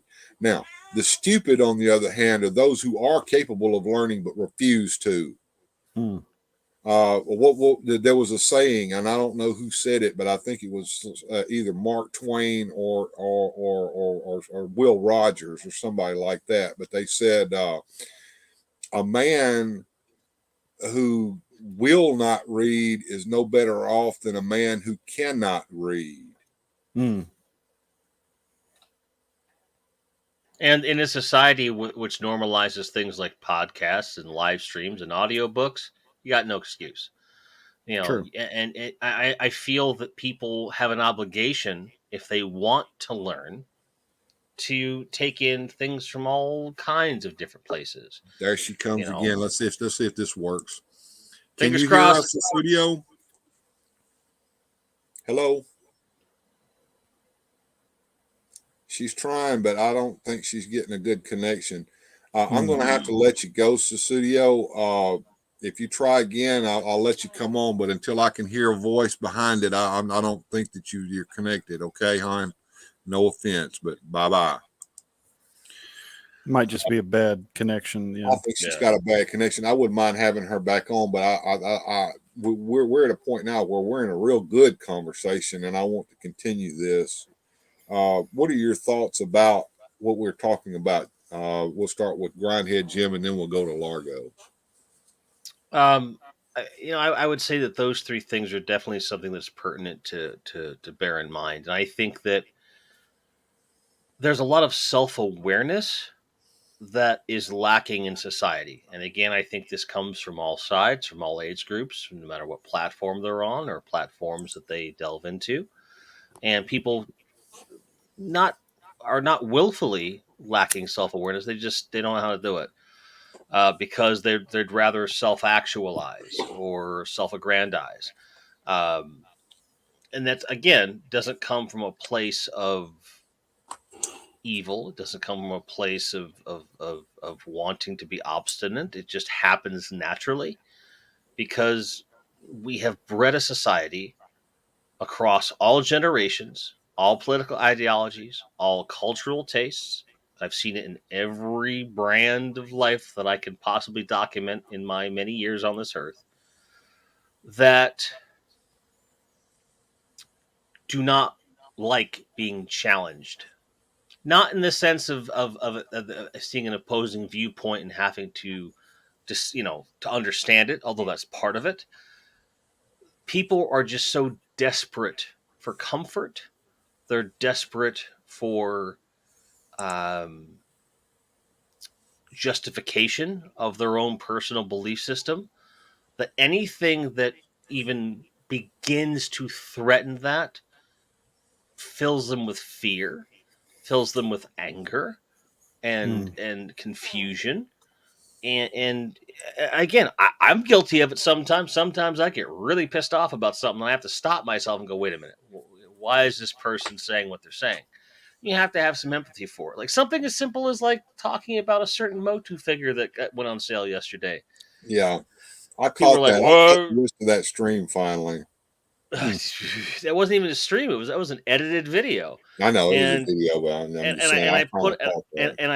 I put it out strictly to stir the pot. But I tried to do it from as neutral a standpoint as I could. Made it very clear I was putting out my own opinion and nothing more, and how I personally felt about something, and people felt threatened by that. I wanted to look at it. I wanted to see what people were thinking, and by and large, people were like, "No, I totally get what you're saying, and I did this, I felt this way." Da, da, da. But a few people came in and like, "What? $5?" That's true. If you could just swap out the Motu figure for any other subject on Godzilla's Green Earth that you want to, right? And you'd have the same kinds of reactions. Well, Jim, and it illustrated. Pardon me for interrupting, but it illustrates exactly what you're talking about. Some people were very willing to say, "Oh, I get what you're saying. I understand. That's cool. Here's how I feel." Other people were like, "Oh, what?" They were threatened by it. They didn't want to learn another perspective. They just wanted to be validated. They came to a place wanting to feel like, "Oh, I'm right. Therefore, everything's fine." Well, that's the kind of thing I try to fight. What I was going to say, Jim, was I've experienced that in a small degree myself. I like to do rant streams, and most of my rants are not really rants, and they're not really meant to be anything more than entertainment and watching my head explode. That's supposed to be funny. But when I did my Eternia rant stream, I attracted a troll who came in and basically was trying to make out like that either because I didn't make a whole lot of money, I shouldn't even deserve to be a toy collector. One, wow, and two, he thought that he could get my goat by saying that he was going to buy 3 Eternia sets just to spite me. And my response to him, basically, and you're not supposed to respond to him, but I responded to it so that people could see my actual viewpoint on it was, if you buy 3 sets, good for you. I'm so happy that you can get 3 sets. I just hope you play with your 3 sets if you get them, basically. But the thing is, what I'm mainly getting to is, a lot of people have the mistaken opinion that the show that we call life in general is starring themselves, and it's only starring themselves in their own mind. Unfortunately, the bitter truth of the matter is that we're all bit players in this show called life. What's the Shakespeare line? The fool that struts upon the stage for a moment. Sound and fury signifying nothing. Yes, and that's it in a nutshell. But let's let the great Largo here bring his wisdom into the fray here. You've heard the most eloquent way I've heard this put, that kind of summarizes where we're coming from, was a Native American gentleman once said to me. He said, "I cannot hear what you say for the thunder of what you are." Because I don't even remember the context, but I was in a bad place. I was complaining about something. And he just kind of set me aside and said, "Look, man, what you're saying doesn't line up with what you're living. So check yourself." And I heard that, and then had to do some self-reflection. Well, speaking of self-reflection, we've all experienced this in our lives, either personally or watch somebody else do this. But those who complain the most about something need to go look in the mirror. A lot of times, the things that they're complaining about are the things that they're the most guilty of, because that's caused a deflection. Mm-hmm. And it happens quite a bit. And I see it a lot, and I've seen it in my own. I'm not a perfect human being. None of us are. We all have our faults. None of us are perfect and never will be. And we'll always have some sort of sin in our life that we have to atone for in one way or another. And, I'm not getting religious, I promise. I'm just saying that it's just a truth. It's an ism, as they say. Yeah, there's always a consequence for positive or negative. Well, no good deed ever goes unpunished, as they always say. You're not wrong. Yeah. I think that, and I've said this many times in different ways, but I don't get to the place where I'm at now where I can recognize the need to empathize with others and to have those debates and understand that I am not an absolute. I am in constant change. I don't get here without a long, decades-long stream of major mistakes and pratfalls and stupid outbursts and everything in between. I'm an asshole. I can be an idiot. I have been willfully ignorant, and I've had to work through all these things over many years to even come close to feeling like I was justified in saying, "Hey, man, as a society, here's where I think we are." That's why I don't have political affiliation. That's why I don't have religious affiliation to speak of, because I don't feel that it's proper of me to say that any one thing is correct. Only that by working together and having discussion and learning and growing, that whatever enlightenment really is, I think that's how we do it as one, as a unit, as a culture of human beings united. There's many other ways to achieve that. There's many avenues and prisms and perspectives by which to go down that road, and I think they're all valid as long as you're doing it from a place of sincerity, actual sincerity, not fear, but sincerity. But I don't get there without a time of mistakes. Fear can be a catalyst when you reach a point where, whether it be fear forming in the sense of timidity, like you just don't want to step out there, or your fight or flight response gets triggered. There's got to be something that says, if you're comfortable where you are, you're stagnant. You've reached a point where you're not growing anymore. Something has to jolt you. Sometimes it has to scare you. Well, a lot of times the when we become complacent, that's when we're getting ready to get hit in the face with reality. But all of this brings up a good point of mine. We have to learn, but in order to learn, we have to go out there and have experiences. Mm-hmm. And that's another thing that I think is lacking in today's world. And I don't mean this in a bad way to certain people, but if we sit in the basement all day long and all night long and we don't go out and touch some grass, we don't go out and experience life, then we're not really learning anything. True. Exactly. It's something for me. Like I had a pretty obscene amount of experience in the first 35 years of my life. And it took me the last 10 years to really kind of metabolize that while still having new experiences that I have to take in. Mm-hmm. I'm still learning from the experiences that I've had over the last 45 years. That's what life is supposed to be. If I ever stopped and just said, well, I think I have all this figured out, I'm lying to myself and I'm lying to everyone that I know. Well, Jim, you've Um, been in the military, and yeah. you've probably heard this term before, but we're always learning. No, yeah. And at Yeah. the point that you stop learning, that's when things are fixing to get really, really bad. Well, yeah. When you think you know it all and you don't need to learn anymore, Mm. that's pretty much a game ender right there at that point. Absolutely. I had some professional feedback at my job this week, and they said that they wanted me to feel more comfortable spreading the knowledge that I have. And my response to that on my official record was that I don't have any problem sharing my information, but I don't want to be so arrogant as to say, well, I know the right way to do this.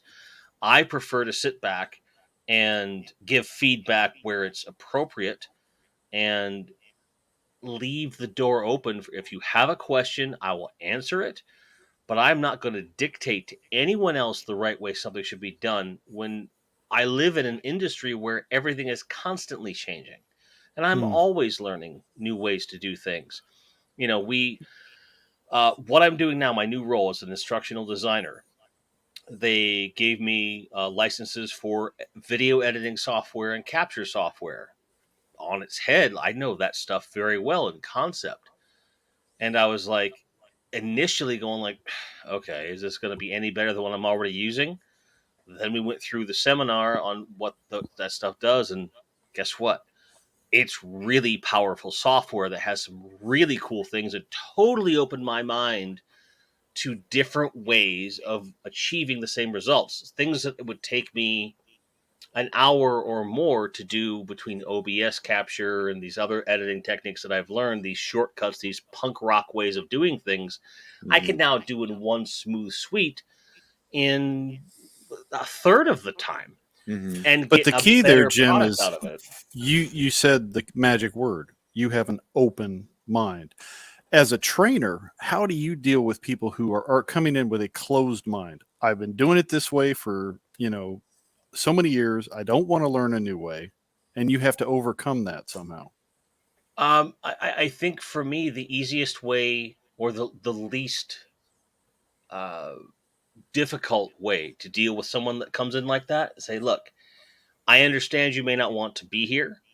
And if you don't want to be here, I don't want to um, in any way stifle you.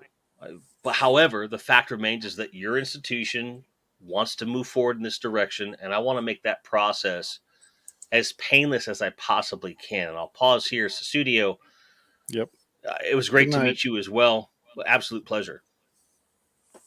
Oh, yeah. We'll see you again soon.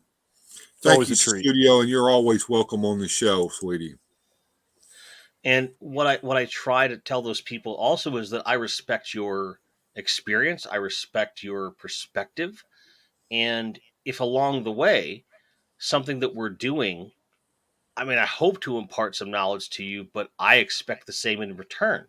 Because if your perspective and your experience turns what I have to say on its head, maybe I can help you figure out a way to make this as productive for you as it can. The whole idea behind what we do and what we have to offer is to take away stress and to take away unneeded amounts of time to get to an end goal that they have as educators. So it's for me, I try very hard to say, look, I'm not trying to like change the way you teach. I'm trying to make it so that you can focus on the teaching and not on the really piddly administrative stuff. That's the whole point of what we're doing. Right. And in the new role that I have, where I'm not going to be facing people directly and just creating the content that they learn from, like that's constantly in the back of my head.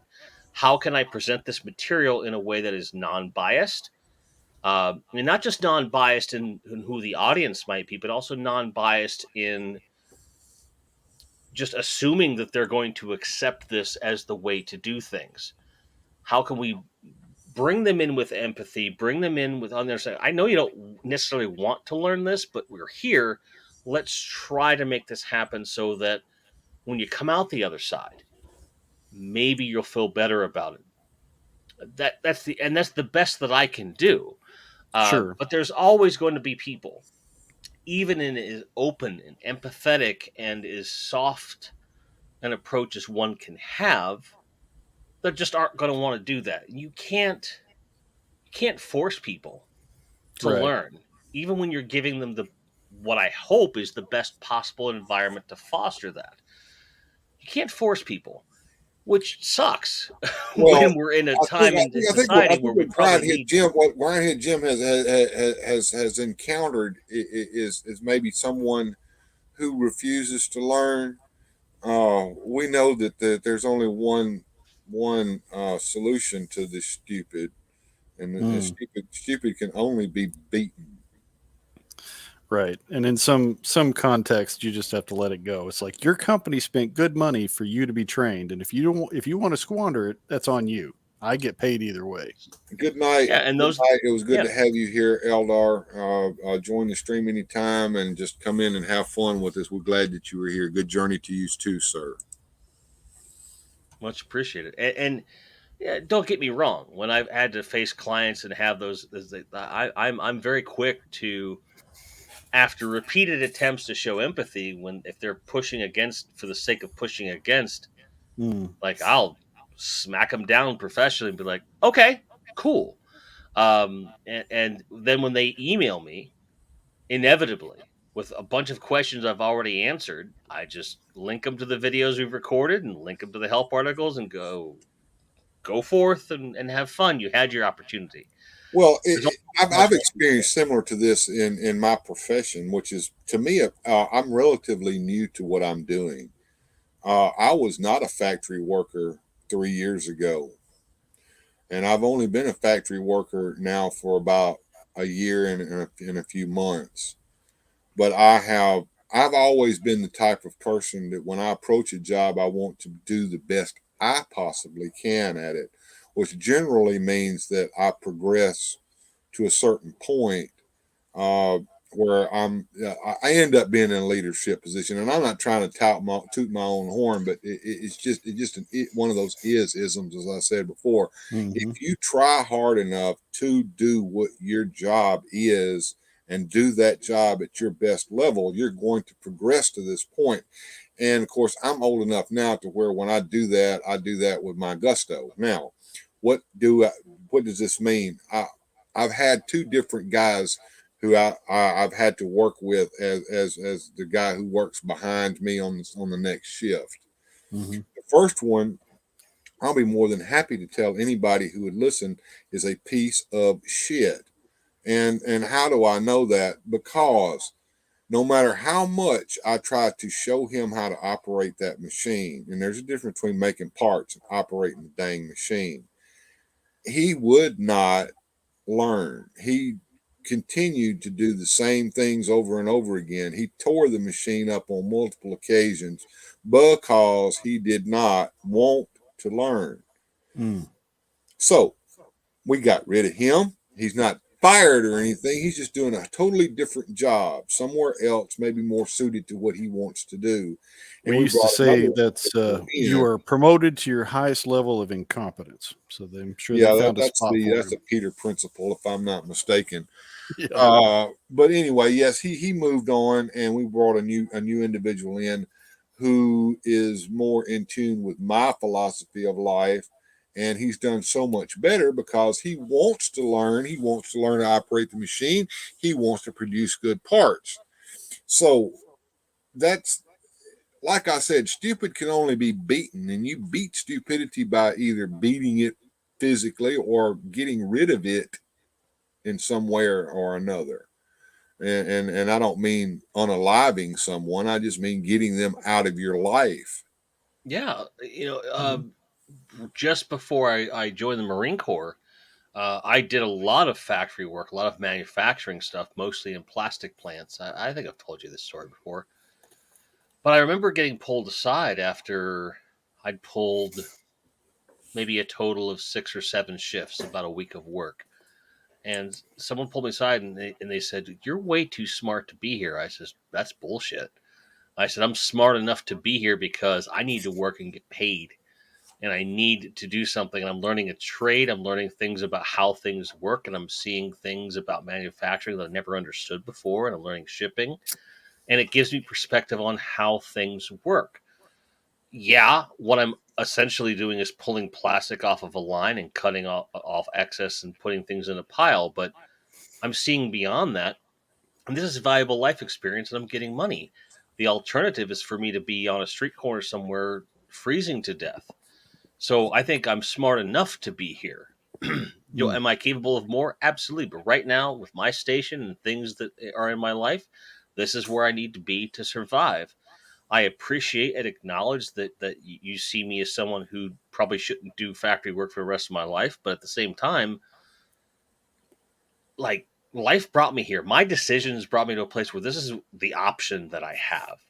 And I'm going to do it to the best of my ability and try to enjoy it and make friends with everyone along the way, because that's how you make life interesting, fun, and enjoyable. Um, and I'm not going to look down on anybody who wants to do this for a living, because I can see the validity of the work. There's some great things about doing repetitive, manual labor or factory work. There's some great things about it, because once you get into a groove, in some factories you can put headphones on and listen to a podcast or radio or music, and just kind of get lost in your own thoughts and do the job and get paid and go home and come away feeling enriched.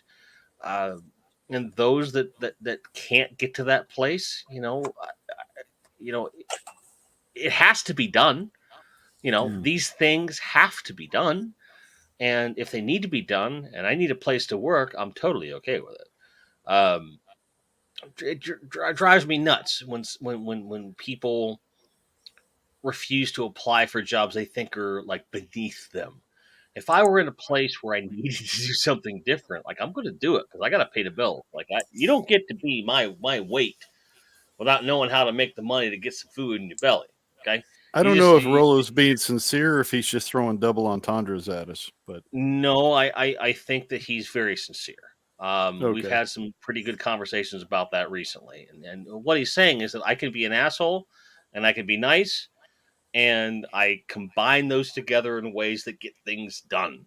That's what I hope to do, because and he's seen it in my eyes before. I don't do it often, but every so often, we're like, "Look, man, just get it done."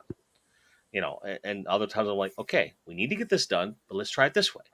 Uh, because you can't approach everything in life the exact same way every single time, even if it's a repetitive task, a similar person, or the same person. Everything is new. Every second of your life, things are changing, whether it's the culture around you, your personal situation, how you feel that day, what caffeine or nicotine or alcohol you've had, or whatever chemicals you're putting in your body. Everything is different every single day. And if you don't approach every situation with the understanding that each moment is different from the one before it, you're losing something and you're not getting everything out of life that you should be. Well, plus with your unique position in this venture, if you try to micromanage, you just blow a blood vessel. Well, the micromanaging never works anyway, Largo.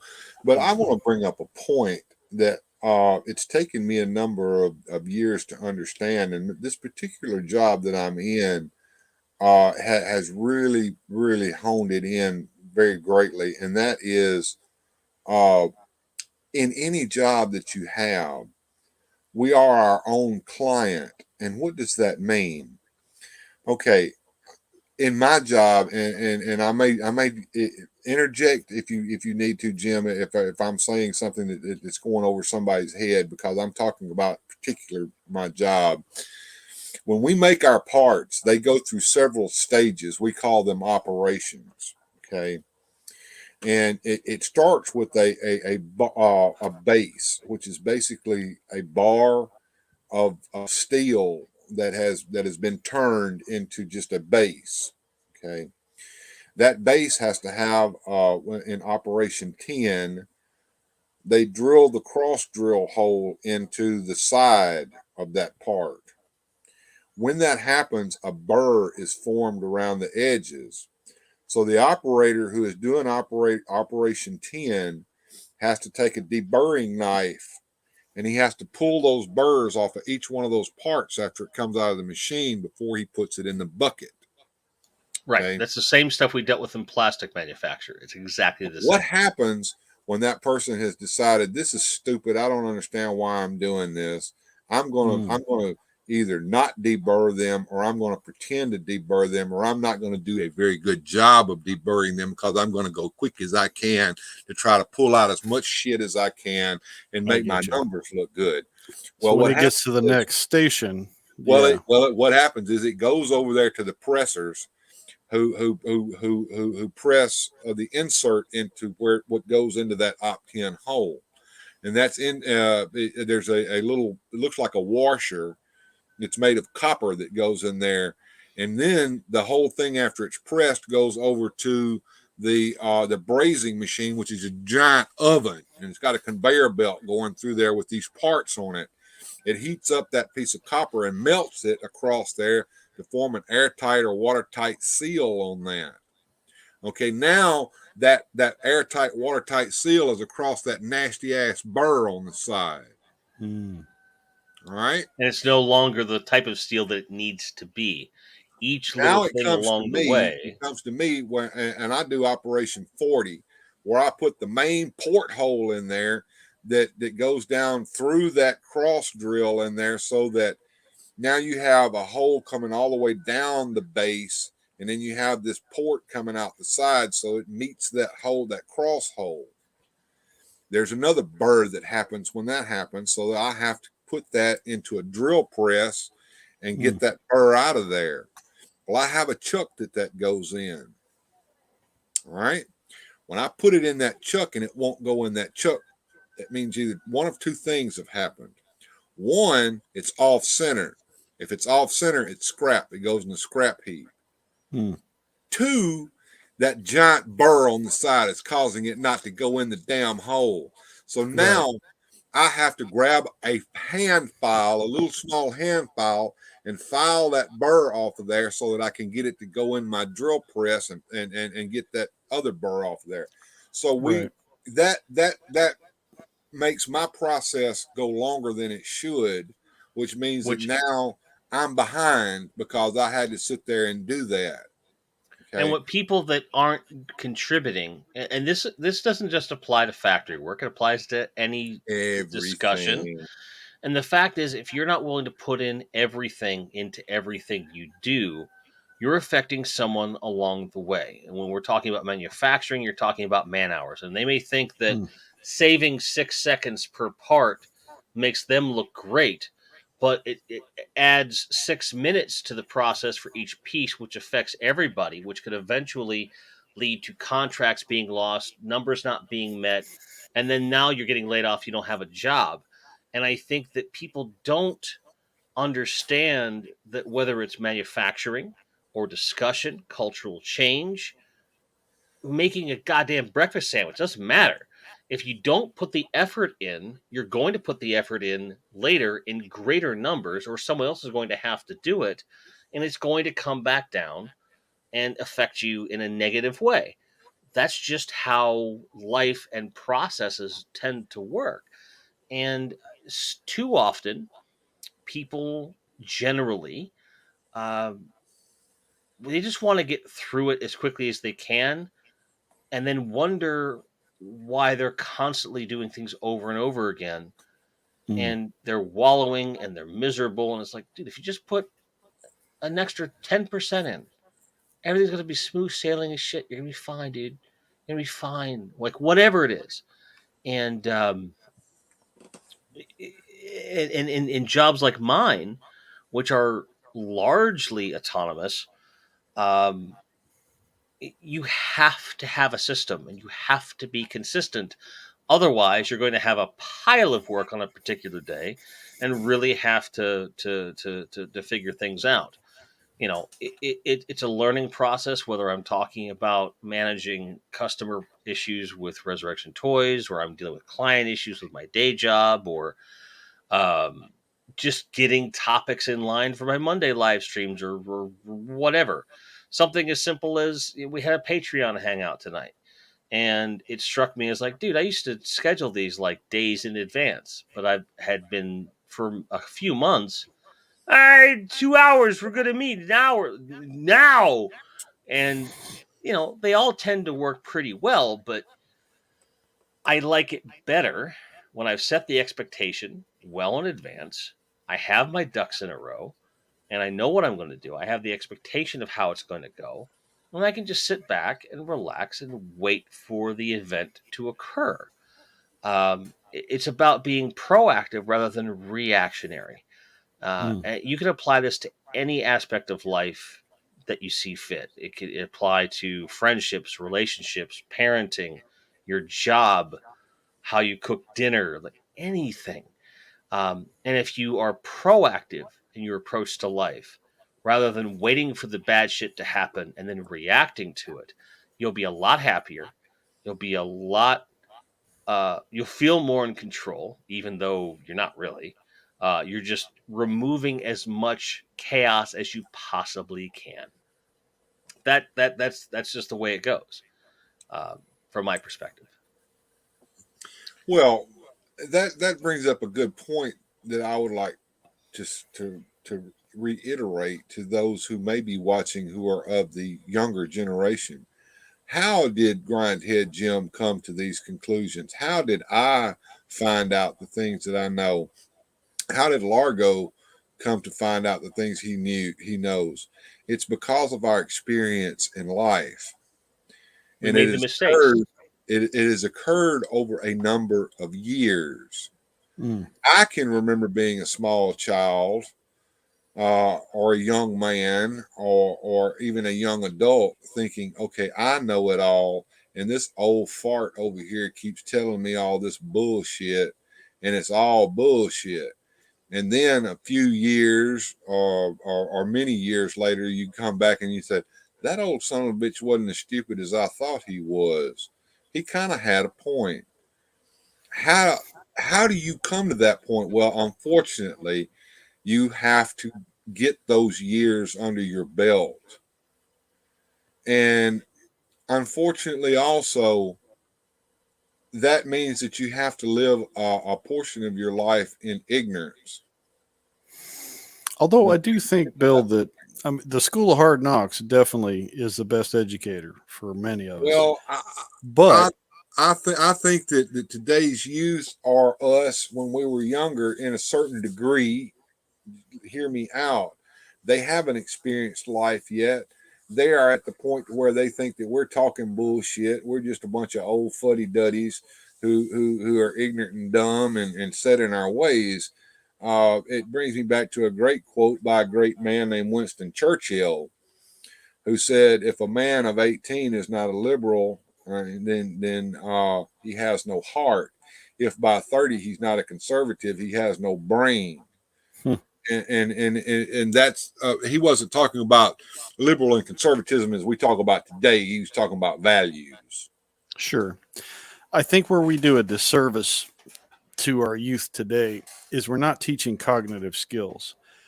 I mean, reading, writing, arithmetic is important, but you also need to teach people how to think, whether it's Socratic Critical method thinking or skills. critical thinking. Absolutely. If you don't learn that at a young age, then those school of hard knock lessons take much longer to sink in because you're going to keep hitting that brick wall and expecting a door to show up, and it won't. And then you look at like parenting. Like this is something I constantly rail against, and I'm not an example of a good parent by any stretch of the imagination. However, I was the recipient of an excellent parenting in that I was held accountable. Not always in ways that were productive, but I was held accountable constantly. And I got good parenting from people that I was not related to when I was in the Marine Corps and prior to that and after that and to this day. Even for the people that may not realize it. People that are younger than me, people that are older than me, people that I have passing conversations with. Like you learn things from people. And I think that there's validity to the idea that each generation faces challenges the previous one did not. But if we do not prepare them for those challenges, then we are as much, if not more, to blame than they are. And there's way because we had an entire generation of parents in recent years that were being told and smacked over the head that their children were to be worshipped, that their children were to be coddled, that their children were to be taught that they could do anything. I was taught that I could do anything, but I was also held accountable when I was an asshole. I was held accountable when I didn't do what I was supposed to be doing. That Well, there's an order to things. Let me interject for a moment because you touched on a subject that's very dear to me. I'm gonna rattle for a minute. Just let me do so. All right, I'm gonna grab some Joe while I'm listening though. All right, cool. What we have today is the result of a whole generation, and my generation is partly to blame. It started with the generation before me, the baby boomers, who raised us, and then we came along, Generation X. We raised ourselves because the boomers were largely absent from our lives as parents, unfortunately. I know for various reasons, my mother worked a hard job alone. My father died when I was 10 years old, and they were divorced. And so my mom was a single mom, basically. And I was raised as an only child, although I had an older sister, but she was 15 years older than I was, grown and out of the house when I was growing up. So we raised ourselves. We did a lot of things for ourselves. And some of us in this generation overdid it with our children when they were growing up, in my opinion. We didn't want our children to experience that life, that we didn't understand how it forged us. So we did everything for our children. When they had a book report to do, we did the book report for them. If they had a problem on the playground, we went and we solved it for them. We became helicopter parents. We hovered over our child's entire life to the point to now I'm going to tell a story. There was a man who was witnessing a cocoon opening up and a butterfly attempting to emerge from the cocoon, and he saw it struggle, and he took pity upon it, and he took his pocket knife out and he cut the cocoon so the butterfly didn't have to struggle to get out of his cocoon. But when the butterfly emerged from the cocoon, his body was bulbous and his wings were not formed correctly, and he was unable to fly, and ultimately it died. Had he left the butterfly alone and allowed it to struggle to get out of its cocoon, the cocoon would have formed the butterfly into the proper shape that it was supposed to be in when it came out. And the butterfly would have gained the strength that it needed to be able to fly. The point to that story is that all of us struggle in life. And when you see someone struggling, your innermost heart wants to help that person as much as you possibly can. But sometimes we have to hold back, because the struggle that person is going through is going to build them. And if we don't let them have that struggle, they don't gain that. They don't become what they could be. And we've done them a great, great disservice. And I think that the empathy really should be recognized as the ability to differentiate between an opportunity for growth from an opportunity to help. And I think that sometimes they're the same, but often they are different. Okay. Sometimes, the struggle has gone on for long enough. There's a certain point, I think. But especially with children, you have to let them have their learning experiences. And if they falter, if the butterfly were to struggle on its own and fall from the cocoon, at that point we should be ready to catch them if we have to. But at least they have the experience to grow from, because that butterfly that's caught, when they catch their bearings, they'll fly away and be perfectly fine. You just have to keep them from hitting the ground. I like realizing the way that Mark puts it here. He says the avoidance of suffering only leads to more suffering. It's like, that's absolutely true. Yeah. And really I did acknowledge Bobby Hicks when he came in the house earlier today. It's good to have you here, sir. We're glad to have you. We've had a long discussion tonight, and it's gone over many different subjects. And we kind of always end up back at this point here. And like I said, all of us have to struggle in life. And like I said, a lot of times we need to let someone struggle a little bit. And yes, Jim, there is a point where you have to help, but and I hate to bring this one up because it's an old trope, and I know it's the alcoholic's prayer. It's the prayer of St. Francis of Assisi, and I'm probably going to butcher it, but here it goes. God grant me the serenity to change the things that I can and to accept the things that I cannot. And here's the most important part: the wisdom to know the difference. You got it. That's the hard part of the whole thing, is the wisdom to know the difference between changing stuff that can be changed and accepting things that cannot be changed. And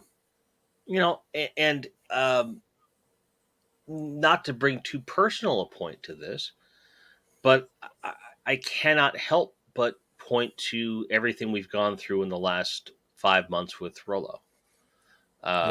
Where, by the way, he's still here. He's just hanging back and kind of lurking. Yeah. Where he's tried, by the time that I'd met him, he tried everything he could think of. He didn't know where else to turn.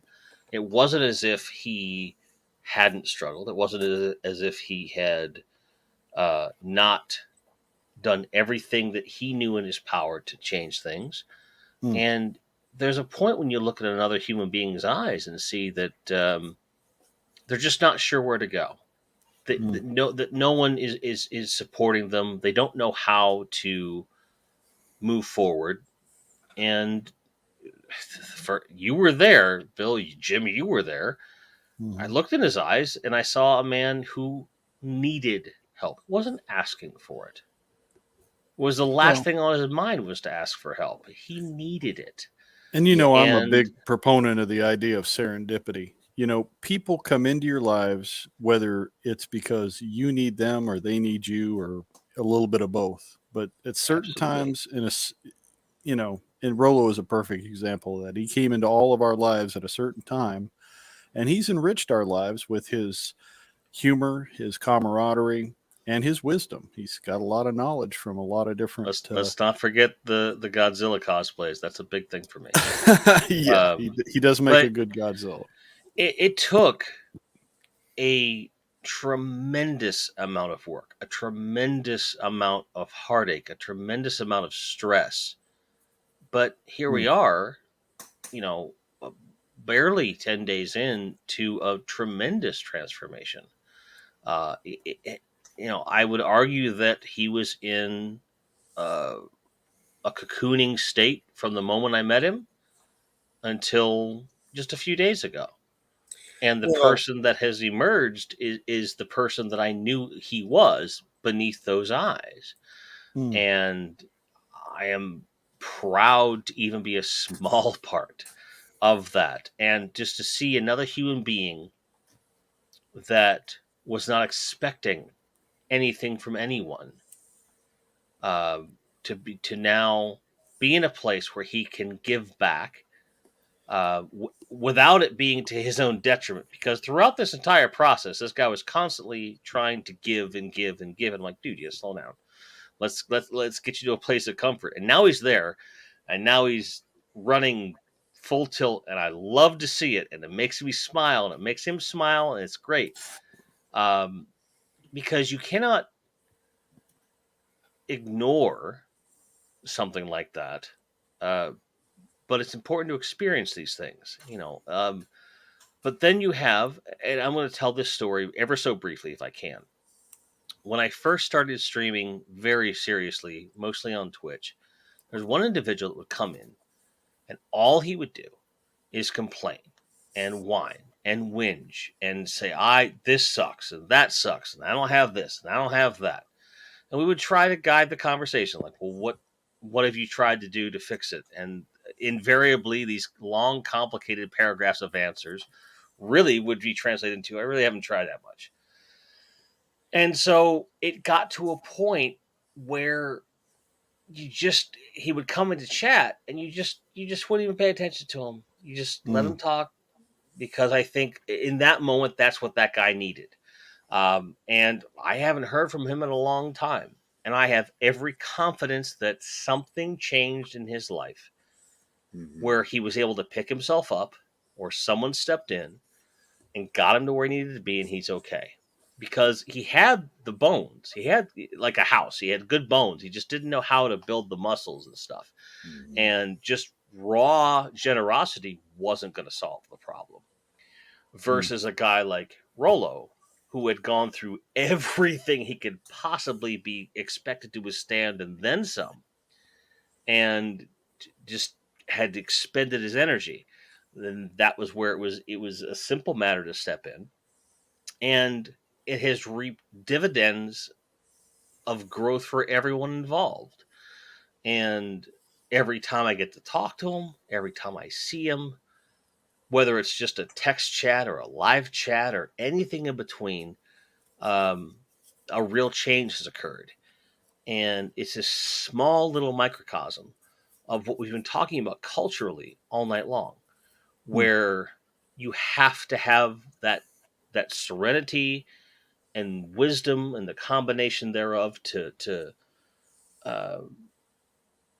understand what you're seeing and look at things objectively, but with humanity and with empathy, to recognize the opportunities that we all have, whether it's the opportunity to reach out or to observe or a combination.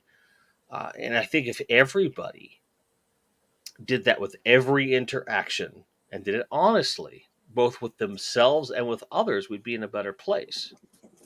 No matter what you believe, who you voted for, what listened to, or how big your penis is. Like, it doesn't matter. Like, it's all relative. And and this kind of goes back to Bill's idea of, being part of something larger than yourself, whether it's a club or a fraternity or whatever name you want to put on it. Sure. Men especially need purpose and value. And I benefit greatly from conversations like this and some of the chats, because I'm a stranger in a strange land. I'm in a culture where I don't always fit well, but I can reach out to you guys, even if I just need to vent or blow steam or just be heard on something that I have an interest in. It's a tremendous value. Well, something I think that I need to say, I don't believe in coincidences in life. I believe that everything happens for an ultimate purpose. I think that we're put in positions to further that by a being greater than ourselves, whoever that may be for you. But I'm just saying, had I not been in the position that I was in, I don't think that Jim would have met Rolo. Now, does that mean that I need to tout myself as a great thing? No, I was just a bit player in that, but my part was great. But then by getting Jim and Rolo to meet one another, then that allowed something even greater than what I did to happen. Do you understand what I'm saying, guys? Mm-hmm. Yeah. So each one of us has a role to play in this great show called life. Now, even if our role is a small bit role, without that role being played, then the play doesn't progress to the second act or even to the third act.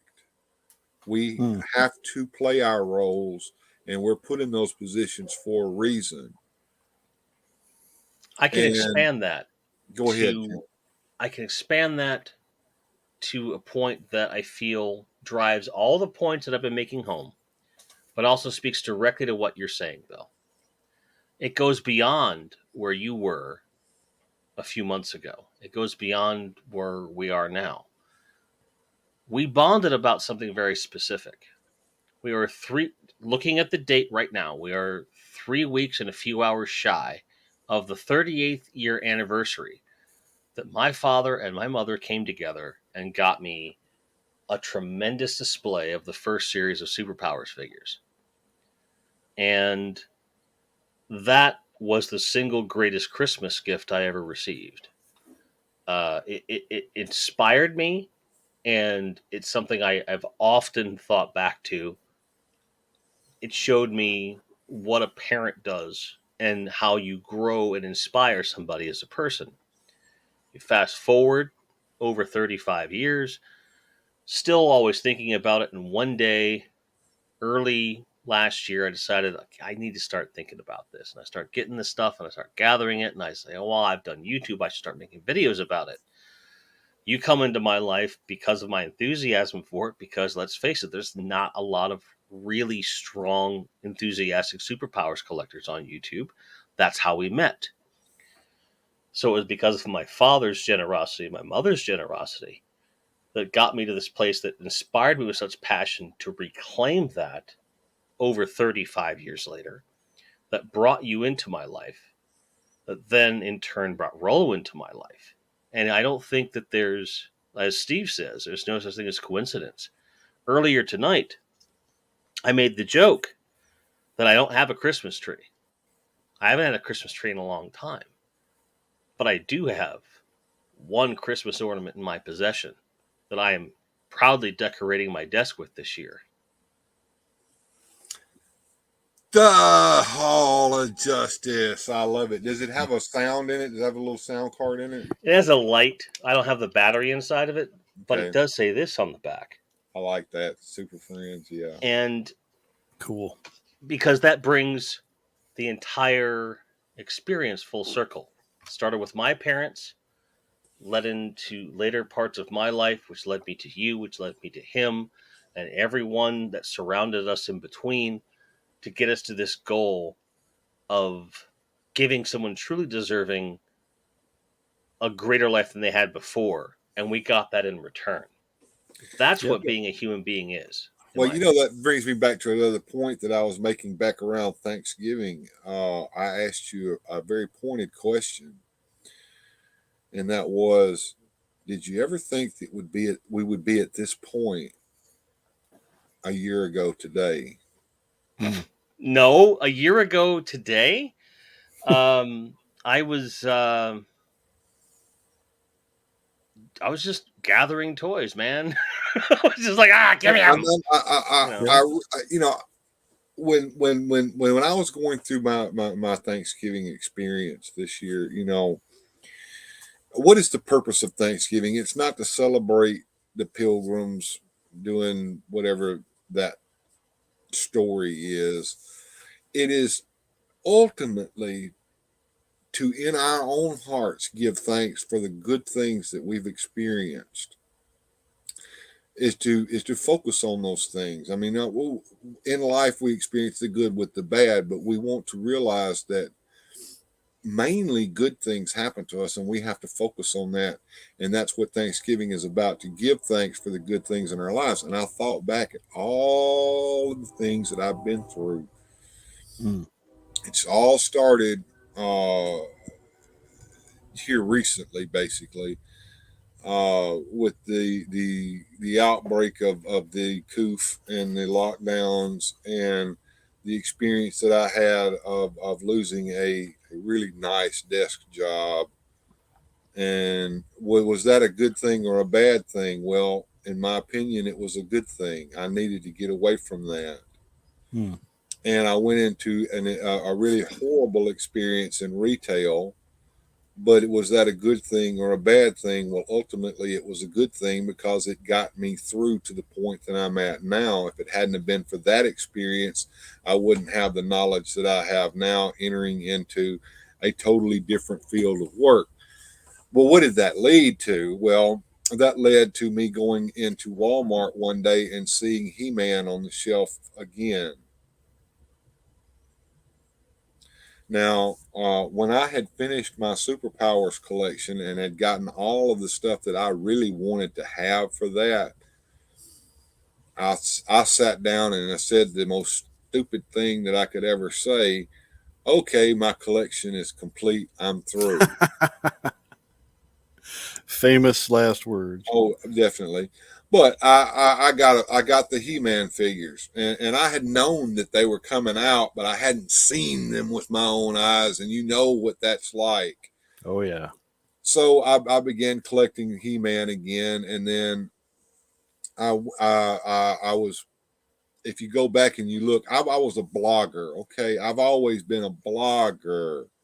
An old school blog is what I was running, and still do to a certain degree, although it's become just a way of promoting this YouTube channel of mine now. But you can experience my experience with He-Man through my blog, and then that led to me coming on to YouTube and watching a lot of YouTube, because what else is there to do when you have nothing else to do and you're forced to live in seclusion in your home for no reason at all? You search for something, and I searched for it on YouTube, and I went through a lot of different YouTube channels, and some of them I still watch to this very day, and some of them I don't watch as much, and some of them I don't watch at all. But I focused on one individual who was an interesting individual, who seemed to be a nice guy, who had a very good voice. And he was sitting there talking about he was going to collect superpowers again.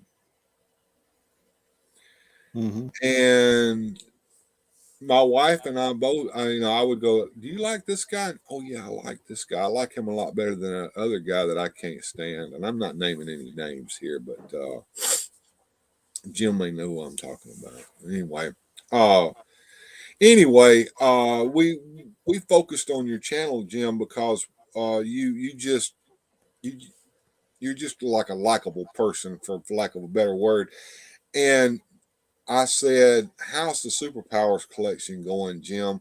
Because I really wanted to know, because I knew that you were trying to get that together and everything. And you stopped and you spoke directly to me, and we talked about that on your channel, me in the chat and you actually being on the channel itself, which led to you trying to figure out who is this weird fantastic toy adventures idiot. And I think you went back and you looked at what Weird Fantastic Toy Adventures actually was. It was a blog that you had been using to research your superpowers. Yeah, And then you spoke back to me one in another stream, I think it was, and you said, "Wait a minute, I know who this guy is." Everybody, you need to go look at his blog. This is the guy who knows all about it, which I really don't. Okay, I really, really don't. I've just done a lot of research. Yeah, but you've amassed and aggregated more knowledge about superpowers in one place than almost anyone has. Um, you may not be the authority, but you're the closest thing we have. Um, and it meant a lot to me as I was researching stuff and making sure I didn't have a Mandela effect about the stuff. And um, it meant a lot. And it meant even more that someone of your knowledge base and your passion recognized something similar in me. And that's what I think forged our friendship and brotherhood from the beginning. Yeah, I believe that. I believe that to be true. And I had been experimenting with YouTube for a number of years. My channel is not new; it's been around for a long time in some form or another. But it became Weird Fantastic Toy Adventures from being Bill's Sea Monkey Adventures a long, long time ago. Uh, because I wanted a place to put videos that I could show on my blog. And I would make small videos that were basically me showing off pictures of my toy collection in some form or another, basically as a slideshow with music and small video stuff. I'm not a video editor by any means. I'm not a professional at anything when it comes to this kind of stuff. But I had produced a couple of videos, and at one point I said, I'll never show my face. My face was always going to be that little character that's over there. And that was X-ray boy. Yeah, the X-ray boy was supposed to be my face, and you might see my hands every once in a while in them. I was going to do one of those the hands video guys, and you might hear my voice in the background. Blah blah blah. But watching Jim doing his thing on his channel led me to say, okay, I'm going to do a little more content here on this Weird Fantastic Toy Adventures channel, which led to live streaming. And that was an experience in and of itself, and I progressed beyond it.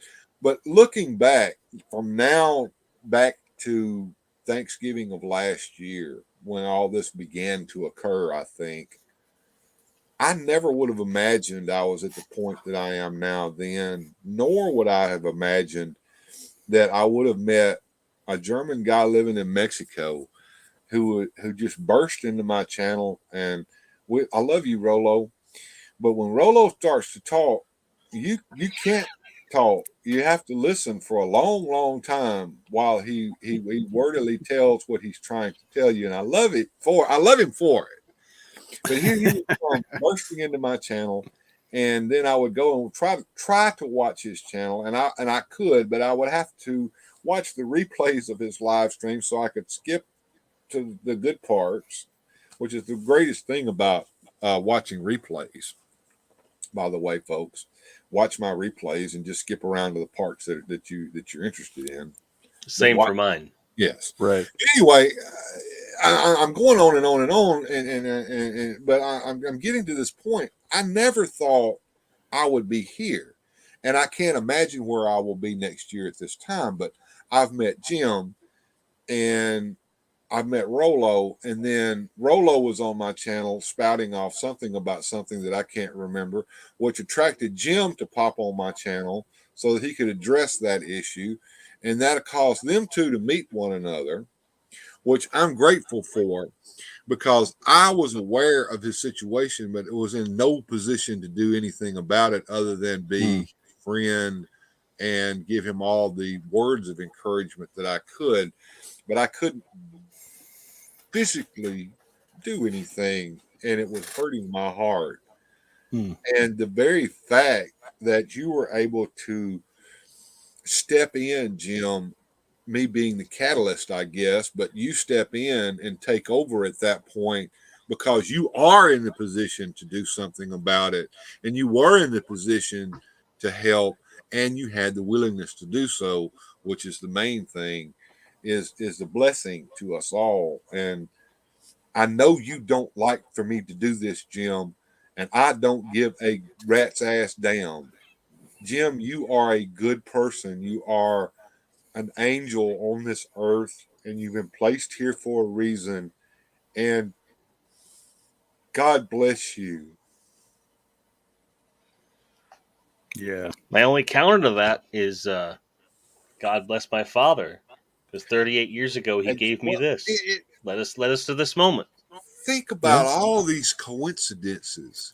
And it was They're kind not of similar for me too, coincidences. Bill. I mean, I was really depressed again, being kind of culturally isolated.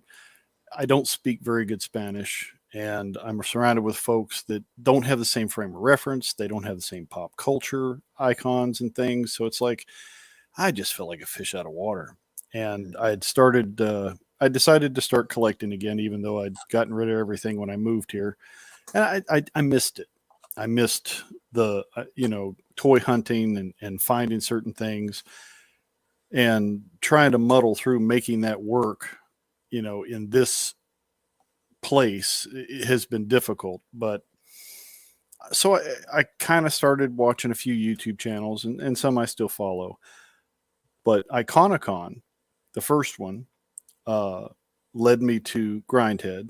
And the first video that I saw was the one about superpowers because that just lit something. I'm like, man, I have so many good memories of that toy line and the Super Friends cartoon. And so it pulled me in. And then I started watching some of his other content. And then I started hanging out in the chat. And of all the different chats and toy discussion groups I've gone in and out on, Jim's is the most personable, and that's because of your personality. I mean, you just have that way that's very homespun, very casual, but very endearing. And one thing led to another, and we started talking personally, and that just really was a blessing to me to find someone who was a kindred spirit that I really have a great affection for. And of course, that led me to learning about Bill and Rolo and, the community we've built. And And what a it wonderful shouldn't community it be is. glossed over that you yourself, having had that connection, have been of tremendous help to myself and to Rolo and to Bill. It's all a cycle. It all is Yeah. back and forth. Um, and I wouldn't be where I am right now without you or without you, Bill. It all links together. I cannot take any credit. I just do what I do, and hopefully I affect people in a positive way. And what you guys are telling me is that I'm doing something right. So I'm gonna keep fucking Yep. doing it. That's it. But it's a Exactly. choice, Jim. You choose to be the good person that you are. And with all the different circumstances you've been through, you could have gone a different way. You could have been bitter. You could have been dark, but you're not. And that Oh, is a credit dark. to you. Well, you know Well, what I mean. let me tell Jim something as well that I think he needs to hear. All right, now I want you to understand this. Okay, yes, it is good that you have done the things that you have done. It is good that you're able to help in the way that you help. But sometimes, and you know this because me and you have experienced this together, sometimes just being there to hear somebody talk about the problems that they're having in their life, even if you can't do a damn thing about it, just sitting there and listening to what they have to say helps that person. Oh, And yeah. you have to understand, I'm not going to be able to help him, but what I can do is I can listen to him and be an ear for him. So don't ever think that you're failing because you can't help someone, because you're going to get in that position where you can't do anything about what's happening in that person's life. But what you can do is you can be their friend and listen to what they have to say. One of the things that men have the biggest problem with is that the way we're made is we're made to fix things. Mm. Yeah, me too. And one of the things that I had to learn when I got married was that women don't necessarily want you to fix any damn thing when they come to you. They want you to listen to what they're saying. That's all they want. That's why I say empathy like 97 times a day. Yeah, what we tend to do is when our spouse or our significant other or whoever it is in our life comes to us and they start telling us this problem that they're having, our mind immediately jumps to, what can I do to fix this? What can I do to fix this? I'm going to start trying to fix this. And then we start talking over them, trying to tell them what they need to do to fix it. They don't need to hear that. What they need you to do at that point is to shut your mouth and listen to what they're saying.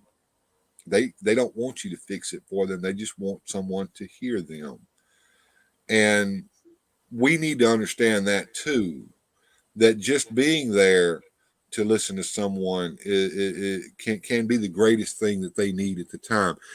And to help you understand where I'm coming from that, Jim, I've had a couple of problems that have happened, and there was really not anything you could do about it except listen to me just sit there and rant about the problem that I had. And I want to thank you for allowing me to have someone to talk to and just tell my problem to, not necessarily help me solve it, but just let me talk. Because by talking, it helps me work through the problem, not necessarily to get your help, just someone to talk to. Does that make sense?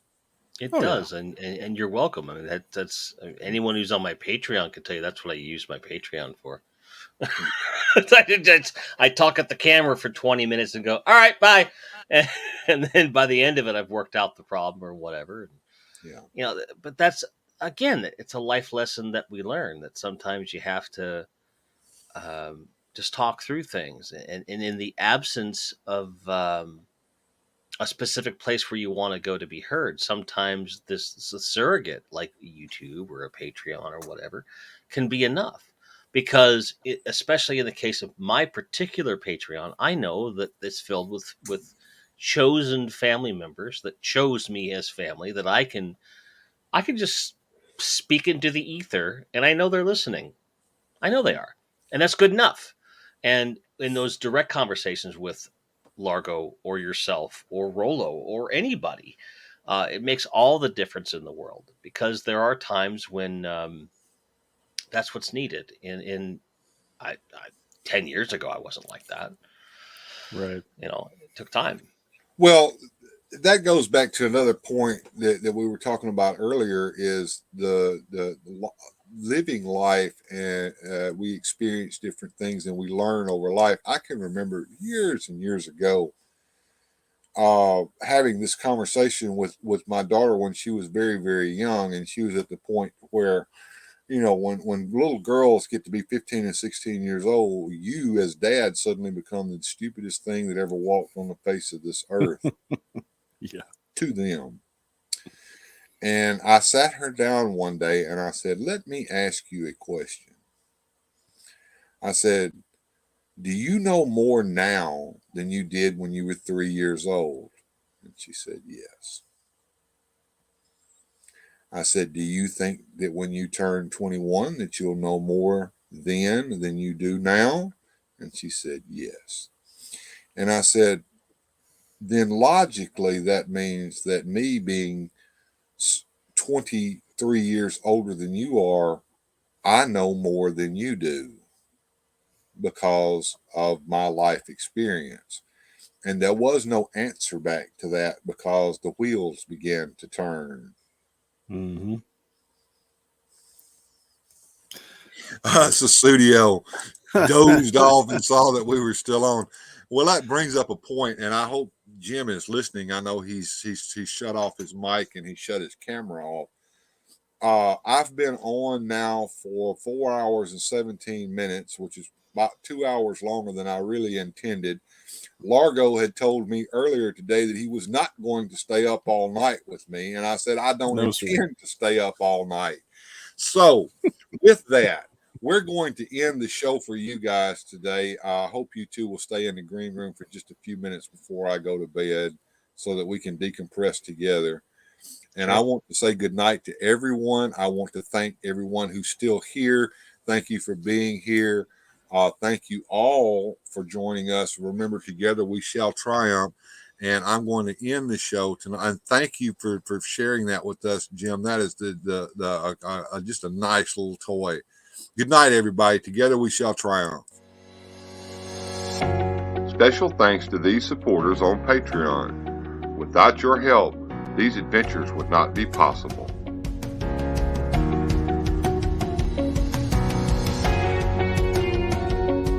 Thanks for watching. If you enjoyed today's adventure, please hit like and subscribe and share the video.